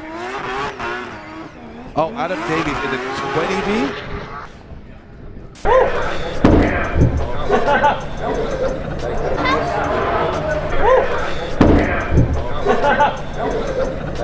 This thing is pretty hectic, thank you. Wait, so have you seen it drift from the outside before? No. Other than my line being how did it look? Yeah, pretty cool? Yeah, it was cool, yeah. It's moving a lot. Yeah. It's crazy. Is that normal? I mean, it's tough to say, right? Just because the tires are so grippy that it's making the chassis move more. Yeah. So like if you're set up for a street tire, it makes sense. Yeah. It just depends on what you want the car to do. Yeah. I mean, it feels very good. So this is a bridge port. Yep. What are the benefits of the different ports for drifting? So it's like street, bridge, semi-P, and 4B, right? I'm not a big rotary engine guy, but I've always liked the bridge port. It's just simple, side port, easy. Yeah, there's no overlap and all that sort of stupid stuff. Yeah. Is this technically smaller than a semi-peripheral port? Yes, yeah. So Adam's got the peripheral semi-PP and it doesn't play the game as well. Interesting. Yeah. Yeah, I like how the idle sounds in the bridge port better too. Yeah, it's yeah, way cleaner. yeah, that's me. The peripheral port, it like always sounds like it's trying to find itself. Yeah. You built this car? Carl Thompson built the car, and then Green Brothers done the engine. It's super tiny. Do you know what it weighs? 1,250 kg. We'll do a conversion on the screen. Oh, I don't know what that means. So Dwayne McKeever driving a 20, he's not even going to know what a 20B means, I'll be honest with you. He's probably just saying, it's a very small, looks very small to me. That's what he's So Sean Potteros takes out Adam Davies, and then that car comes back from the dead, but now Dwayne McKeever is driving it. So he's got to beat the same car again. Yeah, so Dwayne Got McKeever does drive a 180SX, but not with this power plant. So he's got about 4 million % less torque, but he's got a lot of power. So he's got about double the rev range. So Dwayne McKeever has never driven a rotary, and he goes up against Sean Petros, who is in his own car. Yeah. So this is going to be very interesting to see if he can adapt at this point. I've seen Dwayne do some crazy stuff. This might be one step too far. Let's see what happens. Sean Petros looking very aggressive from the off. Here we go. Dwayne McKeever out front. Does he immediately light up the tires? And he does. Dwayne looking great off that first outside zone. Sean following in behind. Big transition. He's already battled this car once. Can he take it out again? But Dwayne McKeever looking amazing. All the speed coming out. Starts to almost over-rotate. Catches it back up and keeps that rotary spinning. And then Sean with a big dive. Well, What are we watching what is right going now? on? That is unbelievable. New Zealand, make some noise.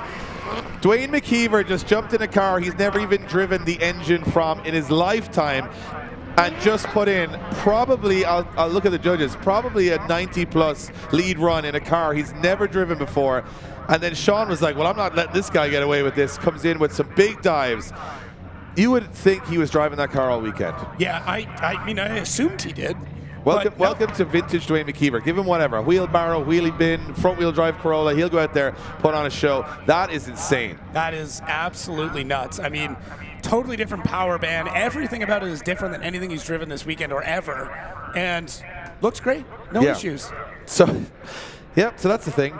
Yeah, so that's the thing. Classic Dwayne McKeever driving a rotary 180 in New Zealand. Well, at least he's getting in with the locals. You know what I mean? He's blending in. He's blending His in. accent is shifting. Yeah. Yeah.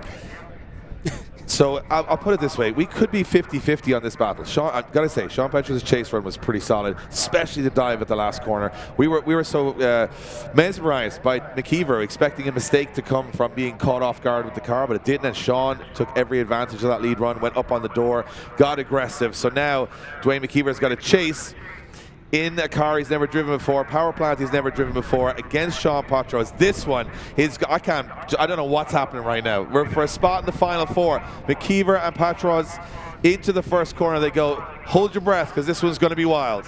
Let's see what Sean's able to do. And I mean, let's see what Dwayne's able to do. Never, ever doing a chase in this type of car with this type of engine. Oh my gosh. Sean out front with a ton of angle. Dwayne McKeever matching a transition is huge. So we come to the third outside zone. Dwayne McKeever absolutely magnetized to the side of Sean Petros. Punches through the smoke. He's right there. Sean trying to get away from Dwayne McKeever, but he will not be stopped. Holy! We told you you'd see some stuff today that you will never see before or again. And right now in the top 8, Dwayne McKeever jumps in a car he's never even, I'm not sure he even knows how a rotary works. I'm going to be honest. I'm not sure. He just knows it goes fast. You press the pedal and something happens. As they get out of the car, as these two absolute legends have been putting on a show. Unbelievable. Man. Sean Petros and Dwayne McKeever, ladies and gentlemen. Put your hands together. That's why we put on the show like we do. Look, Dwayne McKeever, just all the trust in the world in a vehicle that he has no idea what's going to happen with. And he's just there, transitions, dives in, everything he needs to do to keep that chase super aggressive. And Sean Petros up front, filling every zone, tons of angle, tons of speed. Just an absolute. You know what? I got to go down trackside. Guy, you're down there. Can we have a conversation with these two guys? What is going on? All right, guys, I'm down here with Mr. Sean Petros and his Irish counterpart, Dwayne McKeever. You guys just put on a hell of a show, but Dwayne, what's this rotary thing? Look, I'm a real RB man because of the noise and the RPM, but my next love is the rotary. They just sound unbelievable. You coming over here has been a massive privilege. You know, super stoked to have you guys here. Thanks to the LZ World Tour team. But yeah, you enjoying New Zealand? Absolutely loving it. As I say earlier on, just everybody here is so nice and friendly. Like whenever the car broke earlier today, there was 20 people running at me. I've been there for 15-20 minutes ago, then take my car. I couldn't believe it. And I just got to the point where I was just like, look, just give me anything with 4 wheels. Yeah, whatever you can fit in. So yeah, massive thanks to the boys down here. So we got a result coming in. It is for a spot in the final 4. It's a one more time. That's the right decision. A one more time, guys. Dwayne's got some practice now. He's done 2 laps in the car. And I got to apologize to Dwayne McKeever's girlfriend, Olivia, because Dwayne has found a new love here in New Zealand, and it's the shape of a triangle. It is the rotary engine And he has said that it's now his second favorite engine after an RB, but he'll never give up on the RBs, but or an RB as we would call it from Northern Ireland. So this is going to be interesting. We go back to our next battle. It is going to be Ben Jenkins against Jordan Joyce. Two guys who look incredibly strong in the top 16. Let's see if they can progress to that final 4. Oh, action's coming thick and fast now as we get Ben Jenkins in that lead position. Jordan Joyce tucking in the chase position. Ben Jenkins goes wide to the edge of the circuit. Nice lead run so far. Can Jordan Joyce make the dive here? He's coming through like a torpedo, but he backs off, gets on the wrong line, up on the ripple strips, as they say around here. And Ben Jenkins now looking very strong in that lead position. Gets to the edge of the circuit. The Phoenix Radiators car. Oh, look at this, an over rotation.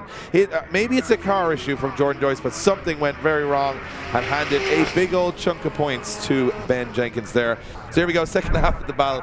We have got Jordan Joyce in the lead position, and we've got Ben Jenkins in that chase position. Ben coming in hot. Can he get the job done? Half of it's done. Let's see if he can get himself into that top 4, and he's close to that first corner.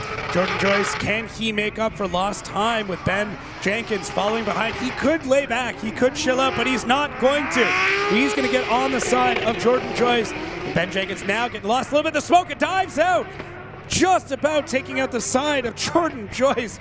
Ben Jenkins, just a wild man. He had no reason to be doing that. That would have been ill-advised. He had such an advantage.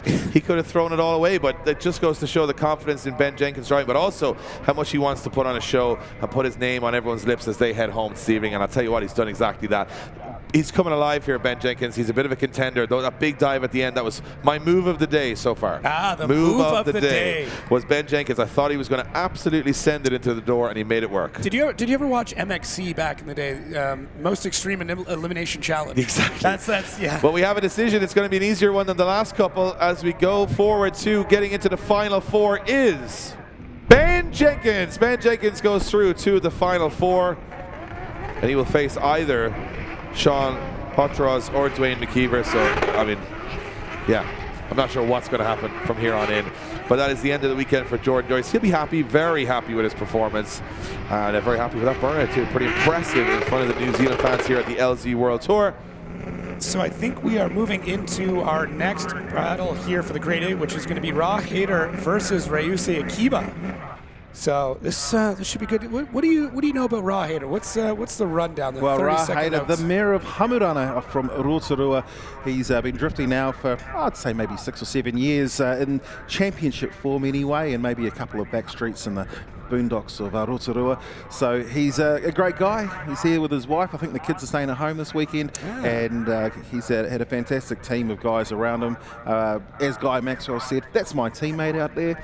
And these guys certainly not afraid to get out there and mix it up, and you'll see, as we've seen from so many Kiwi drivers, quite happy to give their cars away to great drivers. Yeah, very friendly in that regard, very gifting. You don't have to do this, but here they are, just handing over anything. So we're going to get Raw Hader out front with Ryusei Akiba following in the chase, that very beautiful and I mean, very New Zealand-looking car of Ryusei, but Raw Hader out front, doing a good job at initiation, pushing out nice and wide to the first outside zone, doing a good job through the second outside zone, but Ryusei doing a good chase and able to transition quite tight as they come out to the third outside zone. As we transition for the last one, can Ryusei get back into the pocket of Raw Hader, who's really laying down just a solid, very consistent run. And man, I'm very impressed with Raw Hader's ability for someone who's only been driving for a couple of years. I mean, 6-7, that's only a few now. You've got drivers that are doing it 20 plus years, and you can almost see that experience coming into Raw Hader on that lead run. Yeah, that 2JZ power plant under the bonnet of Raw Hader's qualifier S15. He's certainly one of many drivers that know their way around this track that have probably pumped in thousands of laps, and you're starting to see that happen. You can see where that knowledge and that area that you're placing your car becomes important. Yeah. Now out front with Raw Hader following in on the chase. Ryusei coming around our first leading corner, and you'll see him start to whip into that initiation right here, having to put that left front tire through that box. Raw Hader in the chase. Ryusei taking out a little bit of angle and gaining a bunch of speed, and Raw Hader able to adapt and overcome as he starts to dive back in. By Ryusei getting a bit of a gap, but Raw Hader not letting him get too far away as Ryusei pushing out, getting too much angle. Raw Hader has a mistake, then Ryusei has a mistake, and now both of them just barely getting around the final corner. That's going to come out to the judges. I don't know. There was 2 big mistakes from both drivers on that run. Well, the decisions are coming, and I think, ooh. And it looks like we do have a decision, and the win goes to Ryusei Akiba is going to be moving on, and who is he going to be battling against? Will it be Connor Halligan or Chelsea Denofa, as Ryusei able to move on? Yeah, look, I'm happy, obviously, my boy Ryusei moving through, but I think they both made some errors there, and there was almost a big old smack at the last corner when almost went through Ryusei Akiba, but they get out of it, and Ryusei Akiba moves on to the final 4. So right now, we have got Ryusei Akiba in the final 4. We have got Ben Jenkins in the final 4. We still got some arguments to settle on track. Yeah, there's unfinished business to attend to at this point in time. So we are going to be going back to the one more time of Dwayne McKeever and Sean Patras. So here we go. 2 guys, we talked about it all weekend. Pretty much the same person on different sides of the planet, balancing each other off perfectly on either hemisphere. It is going to be Sean Patras against Dwayne McKeever, and McKeever in the lead, and he's coming in hot. Look at Patras on the inside here as McKeever goes wide. And Patras is there right with him, switches up.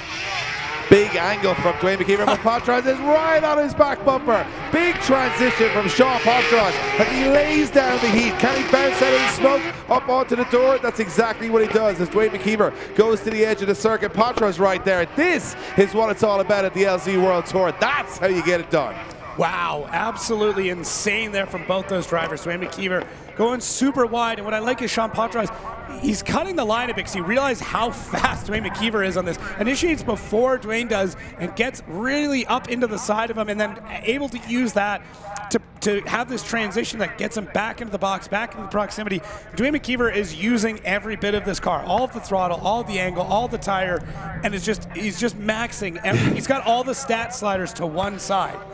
You know, for some of us mere mortals out there, we need to get used to a car and practice and do lots of setup. These guys, he doesn't even know probably what steering angle kit's on the car. I can guarantee you he's just got in the car, and any car will do. Yeah. As long as it's got 4 wheels. That was the quote we heard from the pits. And I saw there, Sean Patras had the hood open. I think he just asked them, okay, is the engine still in there? Yeah. Okay, cool, I'm good to go. So just a quick just check it. There is 6 cylinders here and no cylinders there. That's what we're just checking. Okay. Check engine light, man. Check it for an engine. So here we go. Dwayne McKeever in the chase position. Sean Patras in the lead. Let's see which way it goes as they come through the gears. New Zealand versus Ireland. Look at this from Dwayne McKeever. Up onto the door he goes. Big smoke cloud from Sean Patras, but he's doing a good job in that lead position. On the switch we go. McKeever right in the pocket, on the back bumper, as Sean Patras brings the heat. Don't know where Dwayne McKeever even is. There he is. Comes out of the smoke last second. Patras' car looks like it's got the pace through this last corner as McKeever can't find it. Bumpers come off the back, tail lights coming off. Oh. That's what it's all about. That's an expensive tail light too. That is that might be the most expensive part of that entire car. But Dwayne McKeever, like, he has no right being this good. This is insane that he's done 3-4 laps in this car, and he's just dooring people. Yeah, and a lot of people wonder where, you see these new talented drivers, your Connor Shanahans, your Connor Falveys coming out. They've been against these guys for the last couple of years, and that's how you get good, because they are just the cream of the crop. It's crazy. I mean, I always knew Dwayne was good. Somebody who's loved drifting for a long time, I grew up knowing, okay, this guy is really good. Now getting to understand it in the craziest environment. And he's the best driver to not have won a Drift Masters Championship. That's what we always say. I would agree with that. So we're going to get what decision is in. A decision is in. And it is for a spot in the final 4. And the winner is Dwayne McKeever. Dwayne McKeever goes through to the final 4, jumped in the rotary, and takes down the man that brought him all the way here from New Zealand. What an insult. What a rude guy. So Sean Patras does exit, but I think Sean Patras is all smiles. And again, if Sean Patras was to get on the podium, we probably wouldn't even know, because he looks like Dwayne McKeever, so it's fine. They're both the same people. So it's all fine. Same guy, just same different guy. accent. Exactly. So we've got Dwayne McKeever going against Ben Jenkins, and now we have in one top 4, Ryusei Akiba will go up against the winner of this battle, and it is going to be Connor Halligan against Chelsea Denofa. Another big one coming off the line here. So Connor Halligan out in the lead as they come through. And let's see how Connor initiates. Big initiation there. Chelsea Denofa not shaken whatsoever as they come to the transition point. Now Denofa already nosing in as Connor Halligan goes really wide and deep to our third outside zone and over rotates. tries to pull a backy on Denofa, but stalls up complete. Listen, that backy would be absolutely sick anywhere but that competition. I mean, it was great. Maybe we should say, hey, is that the only way to stop a Chelsea Denofa? It's by pulling a backy mid-run? I think that was definitely an unintentional backy from Conor Halligan. I think Conor Halligan could hear the rotary behind him, knew he had to put on some special sauce, and he just overcooked it slightly. Yeah, just a little bit too much rotation there. But, I mean, everything looked really good there. Conor Halligan had a solid lead run going. But listen, if you got Chelsea Denofa banging on your door, you've got to throw everything. Caution to the wind, throw everything at it. Look at all of the angle that he's got through this transition. And you could tell it was coming early on because he had so much angle through our second outside zone. Then when he transitioned into the third, that was it. There's no way you were going to catch that. But Chelsea Denofa did look like he was ready to back you with him. No, I think Chelsea Denofa was like, I don't want to crash this car anymore this weekend. Yeah. I need to avoid this because if I do hit him, it's a big hit. So I think Chelsea just pulled the parachute there and said, get me out of here. So we have a big advantage to Chelsea Denofa, classic Chelsea in the rotary 180.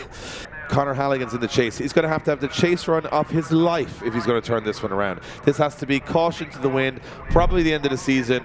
He's got to put it on the door, and Conor Halligan has nothing to lose right now, so he is going to go for this one, I can guarantee it. Yeah, and Chelsea Denofa could lay back and just run a really basic run, and there is no way Mr. Denofa is going to do that. Conor Halligan already starting to dive in there. Chelsea Denofa just using every bit of the car, throwing it left to right, to the edge of the track on every single corner, and Conor Halligan already getting shooken for a big dive in on Chelsea Denofa right there on his rear quarter panel, knocking on the door of Denofa as he comes around this last run. I mean, that's impressive.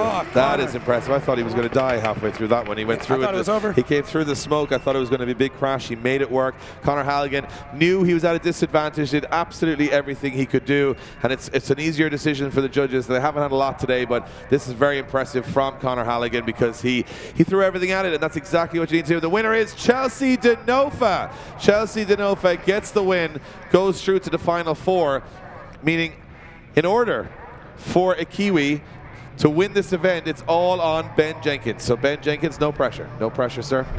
Our next top four will be Ryusei Akiba against Chelsea Denofa. Another fantasy battle, I think, if you want to put it out there. Japan versus America. Two countries that do a lot of talking about how good the drifters they are. Just saying. Yeah. Just saying. So we move back to the second half of this one. Dwayne McKeever now will be in the chase position.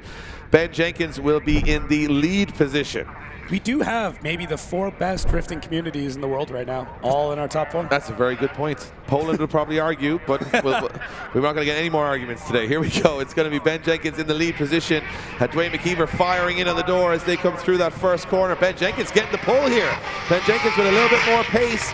New Zealand looking strong. Dwayne McKeever's got to make a move, and he does make the move. Dwayne McKeever almost takes the back bumper off Ben Jenkins' car as they transition back. Ben Jenkins, though, rocket ship in the lead position as Dwayne McKeever makes a huge dive into the last corner, but almost over-rotates, stays in it. Ben Jenkins goes a little bit shallow. It's a little bit messy at the end, and the judges let out a sigh because that's another tough one.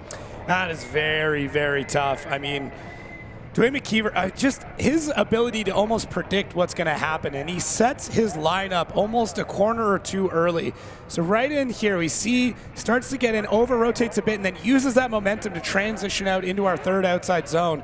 Really like how he's able to kind of play the long game in a lot of these runs. And right there, now, the question is, did Dwayne get in a little bit too deep, or was Ben... was he a little late getting on the throttle? From McKeever, the dive was a little bit last ditch. He threw it in there just hoping it would work out, and it did. So he did get the proximity, which is impressive. So it's very hard to know which way this one's going to go. The judges are going to obviously decipher it.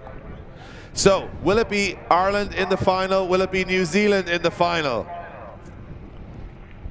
Here we go. Decision in. The winner is Ben Jenkins gets the win.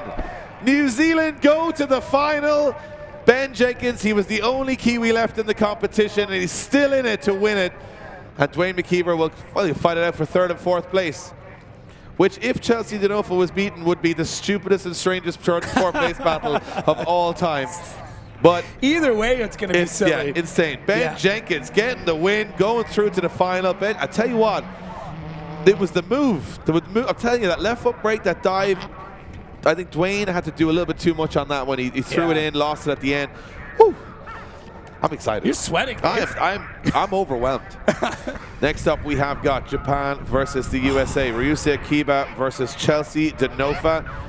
And I'm going to put it this way. If you look at the road Ryusei has had, it's not an easy one. No. He's beaten Luke Fink, he's beaten Ra Hader, and now he goes up against Chelsea Denofa. That is a stacked grid to go against. So this is going to be an interesting one. And you look at Denofa, he has been flawless all the way through the battle. So I would say this is going to be a real tough one for both of these guys to know how far to push, because they've got both drivers driving an incredible amount of style, incredible amount of angle, but you don't want to push too far here. This is where you don't want to throw it all away, especially with, you can get yourself a guaranteed podium place up for grabs in this one. Whoever wins will get first or second.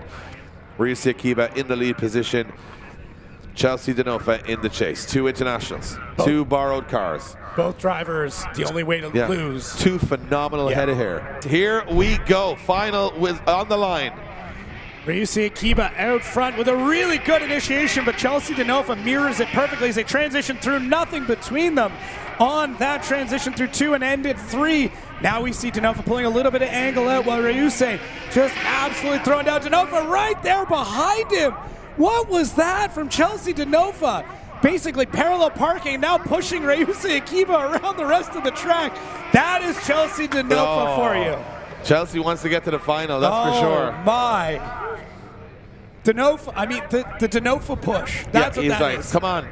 Hurry up, hurry up. Get to the end. Yeah, and the crazy thing is that's something he'll do in practice. Now this is where we got to, on the replay watch Ryusei, does he over-angle here? Does he have to straighten out the front wheel? I think he does a little bit here. Right there. And then Chelsea takes advantage and goes straight up on the door. And as we go halfway through the corner, Chelsea just, boop, hits Ryusei around the corner, and they both stay in it. It's so crazy. Very bold move. And he did win, and now he's up against Ryusei Akiba, who I think will probably recognize the mistake he's made, and now this will be a scary, very aggressive Ryusei Akiba. He's going to try and push this door in. This is going to be an exciting one. As Ryusei Akiba, look at the aggression from the off from Ryusei Akiba as he fires in. A little bit of an accordion effect there. Got to get on the door. Chelsea now pulling a bit of a gap here as Ryusei now having the cut course to get back into it. This is where you can make the move. The switch has got to be very late, and it isn't too aggressive. Ryusei makes a big dive. Oh, up onto the door he goes, but he's going to lose some momentum, and now Ryusei Akiba fires into that last corner and just cannot catch Chelsea Denofa. Denofa is on rails here. Yeah. Unbelievable. That was wild. I mean, Denofa's lead runs have just been perfect. They've been flawless the entire time. He's putting the car where he needs to. He's not doing anything crazy, not doing anything wild. I mean, trust me, he's doing a lot wild in the chase, but in the leads, they're all solid. Ryusei just mistimes that initiation just a bit, and it puts him back a couple of car lengths, and then dives in a bit late there, tries to use the timing to get the transition, and that was a sick move from Ryusei. Like that is nuts to be able to pull that off, but too little too late at that point, at least in my side. Every time he's transitioning, he's slowing, so he's always losing the lead car, which is what cost him at the end. But I gotta say, fun to watch no matter what happens. We wait for a decision from the judges. We do know Ben Jenkins is in the final, but who is going to be joining him? And the decision is in. Will it be Japan? Will it be the USA? Who's going to the final? Chelsea Denofa gets the win. Chelsea Denofa, the man that wasn't even supposed to be here this weekend, is in the final. Got the call late Wednesday. Flies straight to New Zealand into a rotary. Now he's in the final. Yeah, man. The story writes itself. Yeah, of course. Now the day keeps on just getting crazier. I'm going to get the chance to drive the Bunker Motorsports 6-rotor FD. This is insane. I never thought I'd get the opportunity to drive this. Bro, it's nuts, eh? Like the first time I drifted it, coming over to LZ Melbourne tour when I met you, and now you're over in New Zealand, so prime time. I think this might be the most incredible sounding car I've ever heard in my life. It's pretty epic. All you gotta do, one thing for me, is just rev it all the way to 11 grand. 11 grand. Is it dry sump? Yeah, bro. Look at this thing. I love how the motor's like in the cabin. Oh, bro, it's ages back, eh? That's so cool. So in the original FD, where the first rotor is, this first rotor is 150 mil back, and then there's 6 of them. So that's insane. The rear weight's pretty insane. And how much power does this make? Just over 900. Oh my God. All right, so he's gonna let me drive this thing. I'm stoked. Thank you. Make sure to go to 11,000 RPM. Just rev the shit out of it. All right, I will rev it.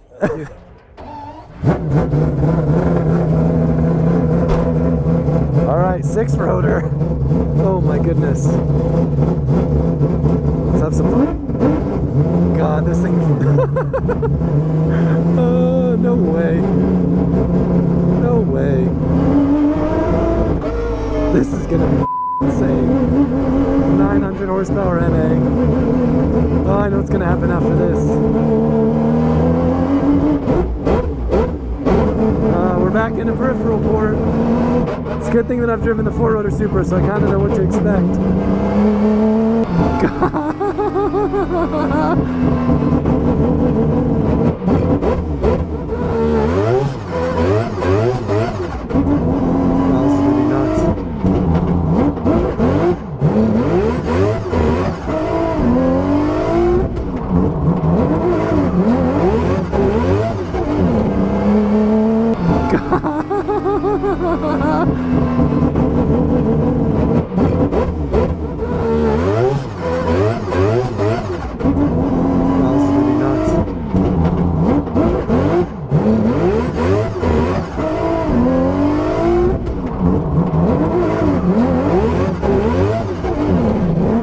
The drive shaft vibrates. Alright, here goes nothing. The tires don't have a lot of grip, so I was told to take it kind of easy, but we're still going to get the experience, you know?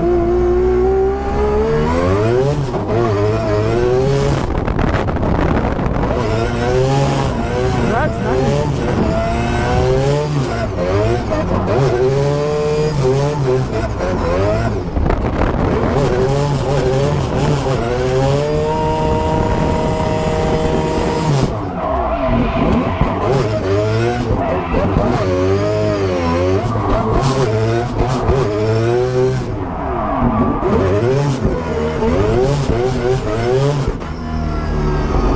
This thing's wild.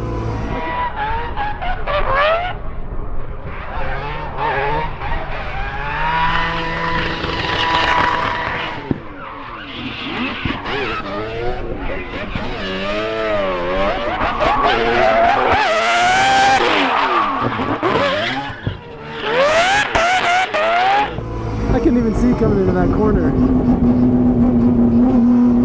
Do a little donut for everyone.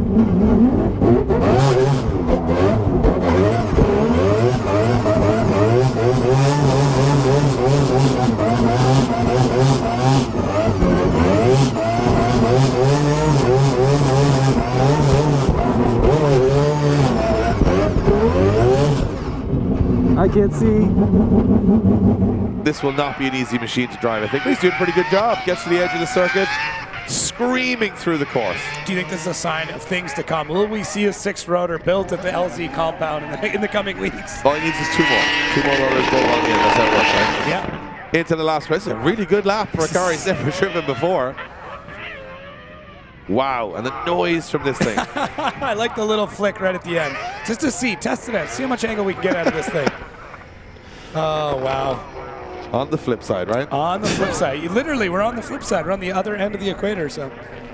Adam LZ cannot see a thing, hear a thing. He's waiting for the smoke to clear. What are those things they put you in, those water chamber things where you can't see, Sensory you can't smell, you deprivation. can't, he just lost all his senses there. He couldn't see, couldn't hear, nothing. That's 6 rotors for you. That's crazy. That was wild. How cool that I got to drive this thing. This is a motor like that most people will never get the opportunity in their life to hear, let alone drive. Crazy. What a cool thing I get to do. I'm definitely stopping to smell the tires right now.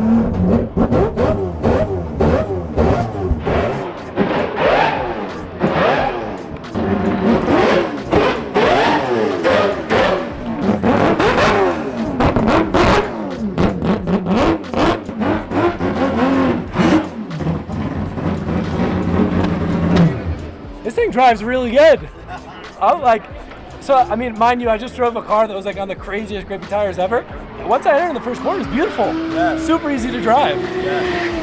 It's kind of crazy feeling the heat on your leg down here. Oh, bro. I reckon when you got to that last stretch, You just run. You had nothing. You're on the belt, all the time. Dude, there was so much smoke. It's like I entered in the last corner blind. Yeah. I could not see a thing. bro. It was crazy. I was like, there's no way he's seeing anything. I know. How thick is this metal here? How thick is this metal? 3 mil. 3 millimeter. I don't know what in an inch, but yeah. I get really paranoid with like firewall stuff. Oh yeah, it's like. Okay, got it. So it has a very similar personality to my 4-rotor back home. Yeah.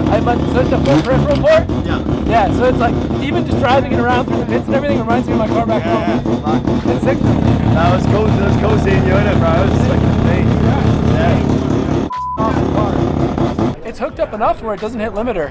Yeah, it's a bit of a shame that we're sort of stuck in second, and I was having the same problem with you. Like you see all my runs, and then pretty much going to that last big sweep, bro. Like I'm just blind, and you just can't see. I basically need to probably get it a bit more secure, like as in like a bit of mastic and stuff. Yeah. Yeah, it's crazy. Once it comes in, you can't get it out. Most people won't even ever get to hear a 6-rotor, let alone drive one. So I'm very honored. So thank you. Now it's your turn, bro. What do you reckon? Crazy. It's crazy like how different it is to like a turbo 3-rotor. Yeah. Because it's funny, it's like similar power but totally different driving characteristics. Yeah. Thank you. Welcome, brother. I appreciate it. And you can see Adam Elzine down there just going, 1, 2, 3, 6 of them. I can see them there. And Benji's like, it's like yours, but +2. That's probably what they're saying. Not a Supra. Yeah, and not a Supra. It's where it should be. Yeah. In an RX-7. So there, again, that's another thing. You see all these different builders having conversations, and you never know what build is going to be sparked from this. Conversation. Does Chelsea know if a build a rotary at some point? We know where it started. Yeah. You were here. You got witnessed it. Yeah, you witnessed the catalyst that is that. So here we go. Yeah, third and fourth place playoff. Dwayne McKeever, Ryusei Akiba. All bets are off from here. Both cars have seen a lot of action this weekend, and they're about to see one more run here as they fire in Ryusei Akiba up onto the door. This is a good start to the run. McKeever wide to the edge, little left foot brake from Dwayne McKeever, tidying it up. Ryusei Akiba going with a little bit less pace, but trying to dive through the smoke. Does a good job of diving through the smoke and getting up onto the door, trying not to get lost in the smoke. Akiba's got one more move left in him. He's got to dive, but a big move from Akiba, but just not able to get on the door of Dwayne McKeever. But a very clean run from lead and chase as they take it across the line. Big shout out to you, Dave, for Akiba, McKeever. I can't even do it. Akiba and McKeever.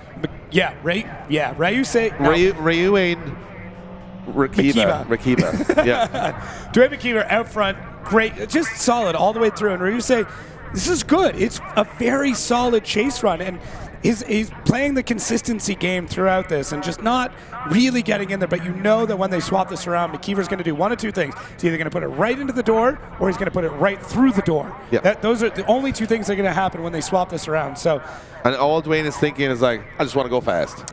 Heading back up there as well. And this is, again, it can all come down to the second run. You think it's going to go one way, it goes the other. That's what I love about drifting. You sort of go, every time you settle in and go, I think I've got this one figured out, it kind of sometimes works the opposite. So Ryusei Akiba in the lead position, Japan versus Ireland. We do know there will be 3 different nationalities on the podium here at the LZ World Tour, which is pretty cool. So let's see what happens as they come through the gears. Ryusei Akiba in the lead position, firing in. Dwayne McKeever's all over the back bumper on the front. Wow, that was very, very sketchy from Dwayne McKeever. He's had to back off a little bit because he almost went 2. And now he comes on a big dive. Ryusei is very wide. Will he get back? Missing the outer zone. It's a messy one now from both drivers. It looks like Ryusei Akiba's car is almost uncontrollable for some reason in the lead. Something definitely going wrong with Ryusei Akiba's car, and it doesn't matter. They stay going all the way across the finish line. I don't know what happened in the middle there. I am not sure, but Dwayne McKeever, this is what we talked about earlier. Dwayne knew that there was a bit of an opening and may have overcommitted just a little bit. Now, Ryusei did look like he was struggling through some of it. The car seemed to be gripping up and letting go and just not going where it should have between. Already falling back to that section, then Ryusei going really wide, missing this part here, basically missing the entire outside zone of number 3, and then Dwayne uses that time to get back in, but then starts to over-rotate.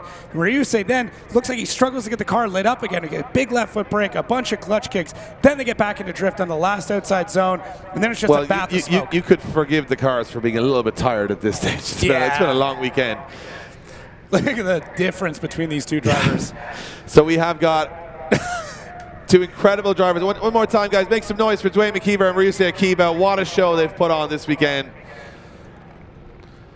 So we are going to go down to Guy Maxwell on track. Guy, you're down there with 2 men from very different backgrounds, but with the same smile on their face. What a show Ryusei and Dwayne put on today. So we do have a decision, and the winner and getting third place on the podium is Dwayne McKeever. Dwayne McKeever gets third on the podium. Fourth place goes to Ryusuke Akiba. Dream weekend for both of these drivers who have been in borrowed cars all weekend, and they've stayed pretty much alive all the way till the end, which means that we have Japan in fourth, Ireland in third, but the big one is the final coming up. Will it be the USA or New Zealand taking home first place? Letting the last of the tires, the last of those Tire Streets Accelera 651s blow into the sky. And this is it. Our final set of runs here at the LZ World Tour. Chelsea Denofa versus Ben Jenkins. Jenkins in the lead, and this is a huge run for Ben Jenkins right now. Going up against someone he will be absolutely delighted to be on his door, and he is on his door. Denofa throws in. Jenkins got the pace through the front. Denofa drops the wheel, and has to straight line back into it, but not giving up. Big angle from Jenkins, and a late transition for Chelsea Denofa. Now Denofa's in business here. He's in the smoke, though. He's got to come out of there at some point, and he does. Gets back up onto the door and hits the rear of... Oh!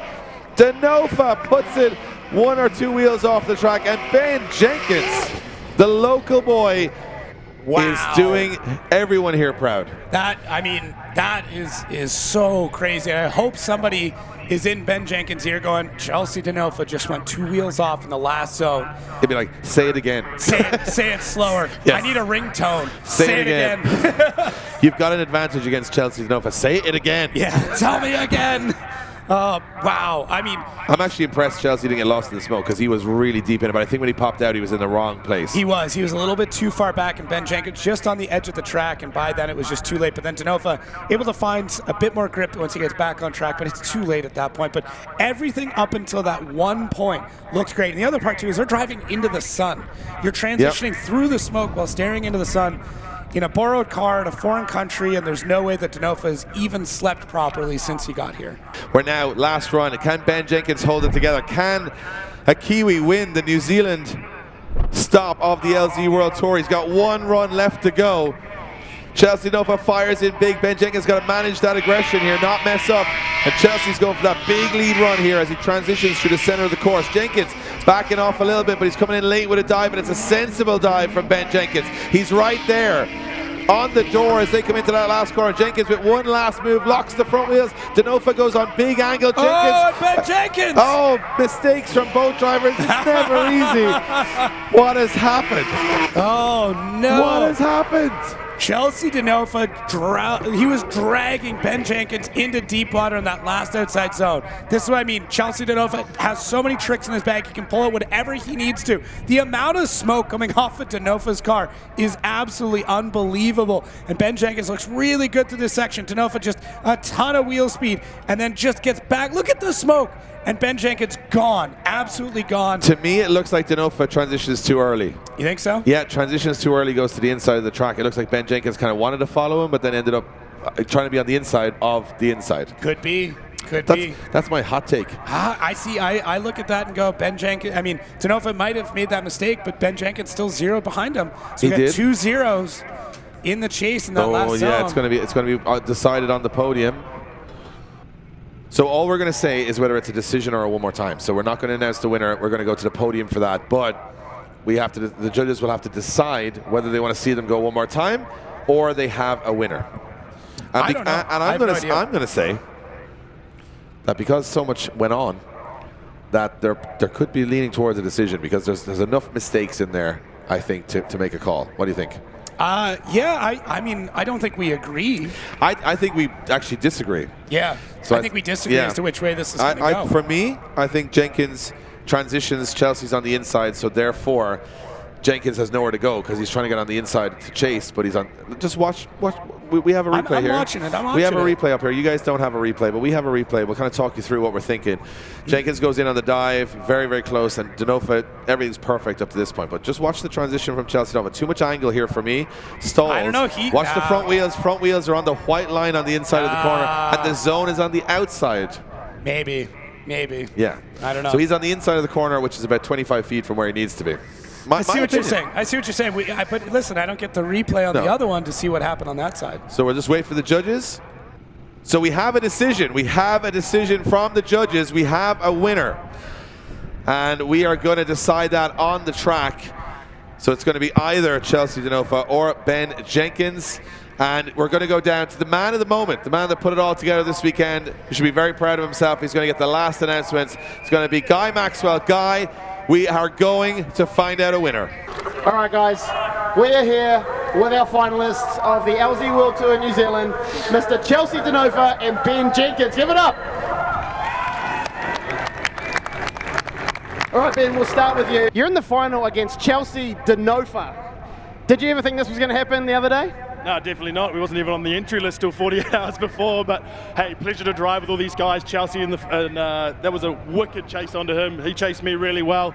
It's just a shame we couldn't finish it off at the end there when Chelsea was in no man's land, but hey, this has been an amazing event. I'm so stoked. The adrenaline's high, the cars. Man, has everyone enjoyed this? Everyone's enjoyed it, I'm sure. Can you hear us? We good? Can you hear us? Those ones over there are working. Come over here, come over here. Check, check, check, check, check, check. Those ones are... Why? No? Hello? Check, check. Yeah, check, check. Decided. That's it. We good? We good? Come over here, come over here. All right. We'll wait for that. Oh, Dwayne's on his way out. Yeah, Dwayne McKeever's on his way out. But yeah, Chelsea Denofa going against Ben Jenkins, a Kiwi. You know, it's good to have you here, man. Thank you so much, and shout out to the boys that'll lend you the car. Yeah, absolutely. The team's amazing. They've been doing a great job. The car's been running great all weekend. It's the most reliable rotary I've ever driven in my life, which is amazing. It's been awesome driving with everybody. I've only driven with just a few people that are here, and the support and New Zealand's been absolutely awesome so far. And leave it to the Irish to come and put a show on so you can't hear me, right? But yeah, give it up for LZ World Tour, and thank you guys for coming out, and we'll see how this ends up here. I think I got my ass handed to me, though. Obviously, first up, can I do a decision here? So we've got Mr. Dwayne McKeever in third place.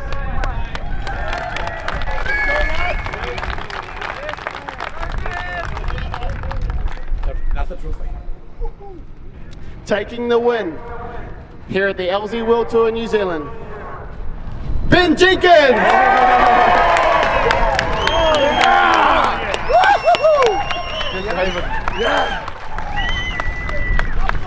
All right, Ben, what do you got to say? Man, I've been speechless. Yeah, it's been a long time coming with this car to get an epic result. Just like hats off to my whole crew over here. Man, they really pulled some things out with this car to get us how fast it was and things like that. But hey, the event, Guy, hats off to yourself. Drift Games team up the tower. Adam, no one sees Adam much, but he's up there running it. So yeah, this has been one hell of an event. And hey, if the next one in England, if someone's got a car up there in Northern Hemisphere, I'll be happy to come up. All right, well done, Ben. What do you got to say, Chelsea? You get taken down by a local, not too bad? I'm really glad my car isn't here, so I don't have to pack my shit in the trailer. Perfect. Anyone you want to thank? Oh, definitely LZ for bringing me out here. It was very last minute, and it made it really exciting, and my expectations were just to have a lot of fun, and ended up in second place in a borrowed car that was right-hand drive and rotary and S13, and Dave probably has a million other things he helped me out with by hyping me up. But yeah, it was an amazing event, and thank you guys, everybody, for coming out. And dude, I got to come back here and drive some more in New Zealand. Bring it on. I'm sure we'll be stoked to have you again. But yeah, we'll go back to Dwayne McKeever for third place. Again, man, just an awesome day. Yeah, absolutely unbelievable. Just one of them dream events to come to the other side of the world, and you stand here in the podium with guys like Ben and Chelsea. But yeah, absolutely unbelievable. And big ups to Drift Games, Adam, everybody that has put so much effort in yourself. Just I'm not forget about you, but and your staff as well. But yeah, absolutely unbelievable, and the event run flawless, and I couldn't ask for any more. Yeah, awesome. Thank you guys so much. And I'm guessing I'm wrapping up the show. Is that what we're doing? But yeah, thank you guys so much for being here. The LZ World Tour made it up to New Zealand. Hold your trophies up, boys. That's all we want to see. Well done. Thank you guys so much. Give it up for the boys. Thank you, Guy, and of course, big shout out to Choice Events for putting this all together. LZMFG and Drift Games, we all came together to put on an epic event. We didn't know if it would work out well. We had, high hopes, low expectations, but wow, it blew it out the water. Look at that podium. 3 different nationalities, 3 absolute legends, 2 borrowed cars, and 1 epic event. My name is Dave from Drift Games. I was joined all weekend by my man Steve and Jacob Gettins. We've had a great bit of fun. We've enjoyed it. It's been a beautiful weekend of smiles on faces and a celebration of the car culture here in New Zealand and across the world. Such a melting pot, Jacob. It's been an honor to be a part of it. Thank you again to everybody who came out and supported the World Tour, the drivers, your fans, everybody. And that is going to do it for us. We will be back for the World Tour out at Castle Coombe in England in the coming months. And for the last time, my name is Jacob Gettins. Have a great weekend, have a great night, and we'll see you next time.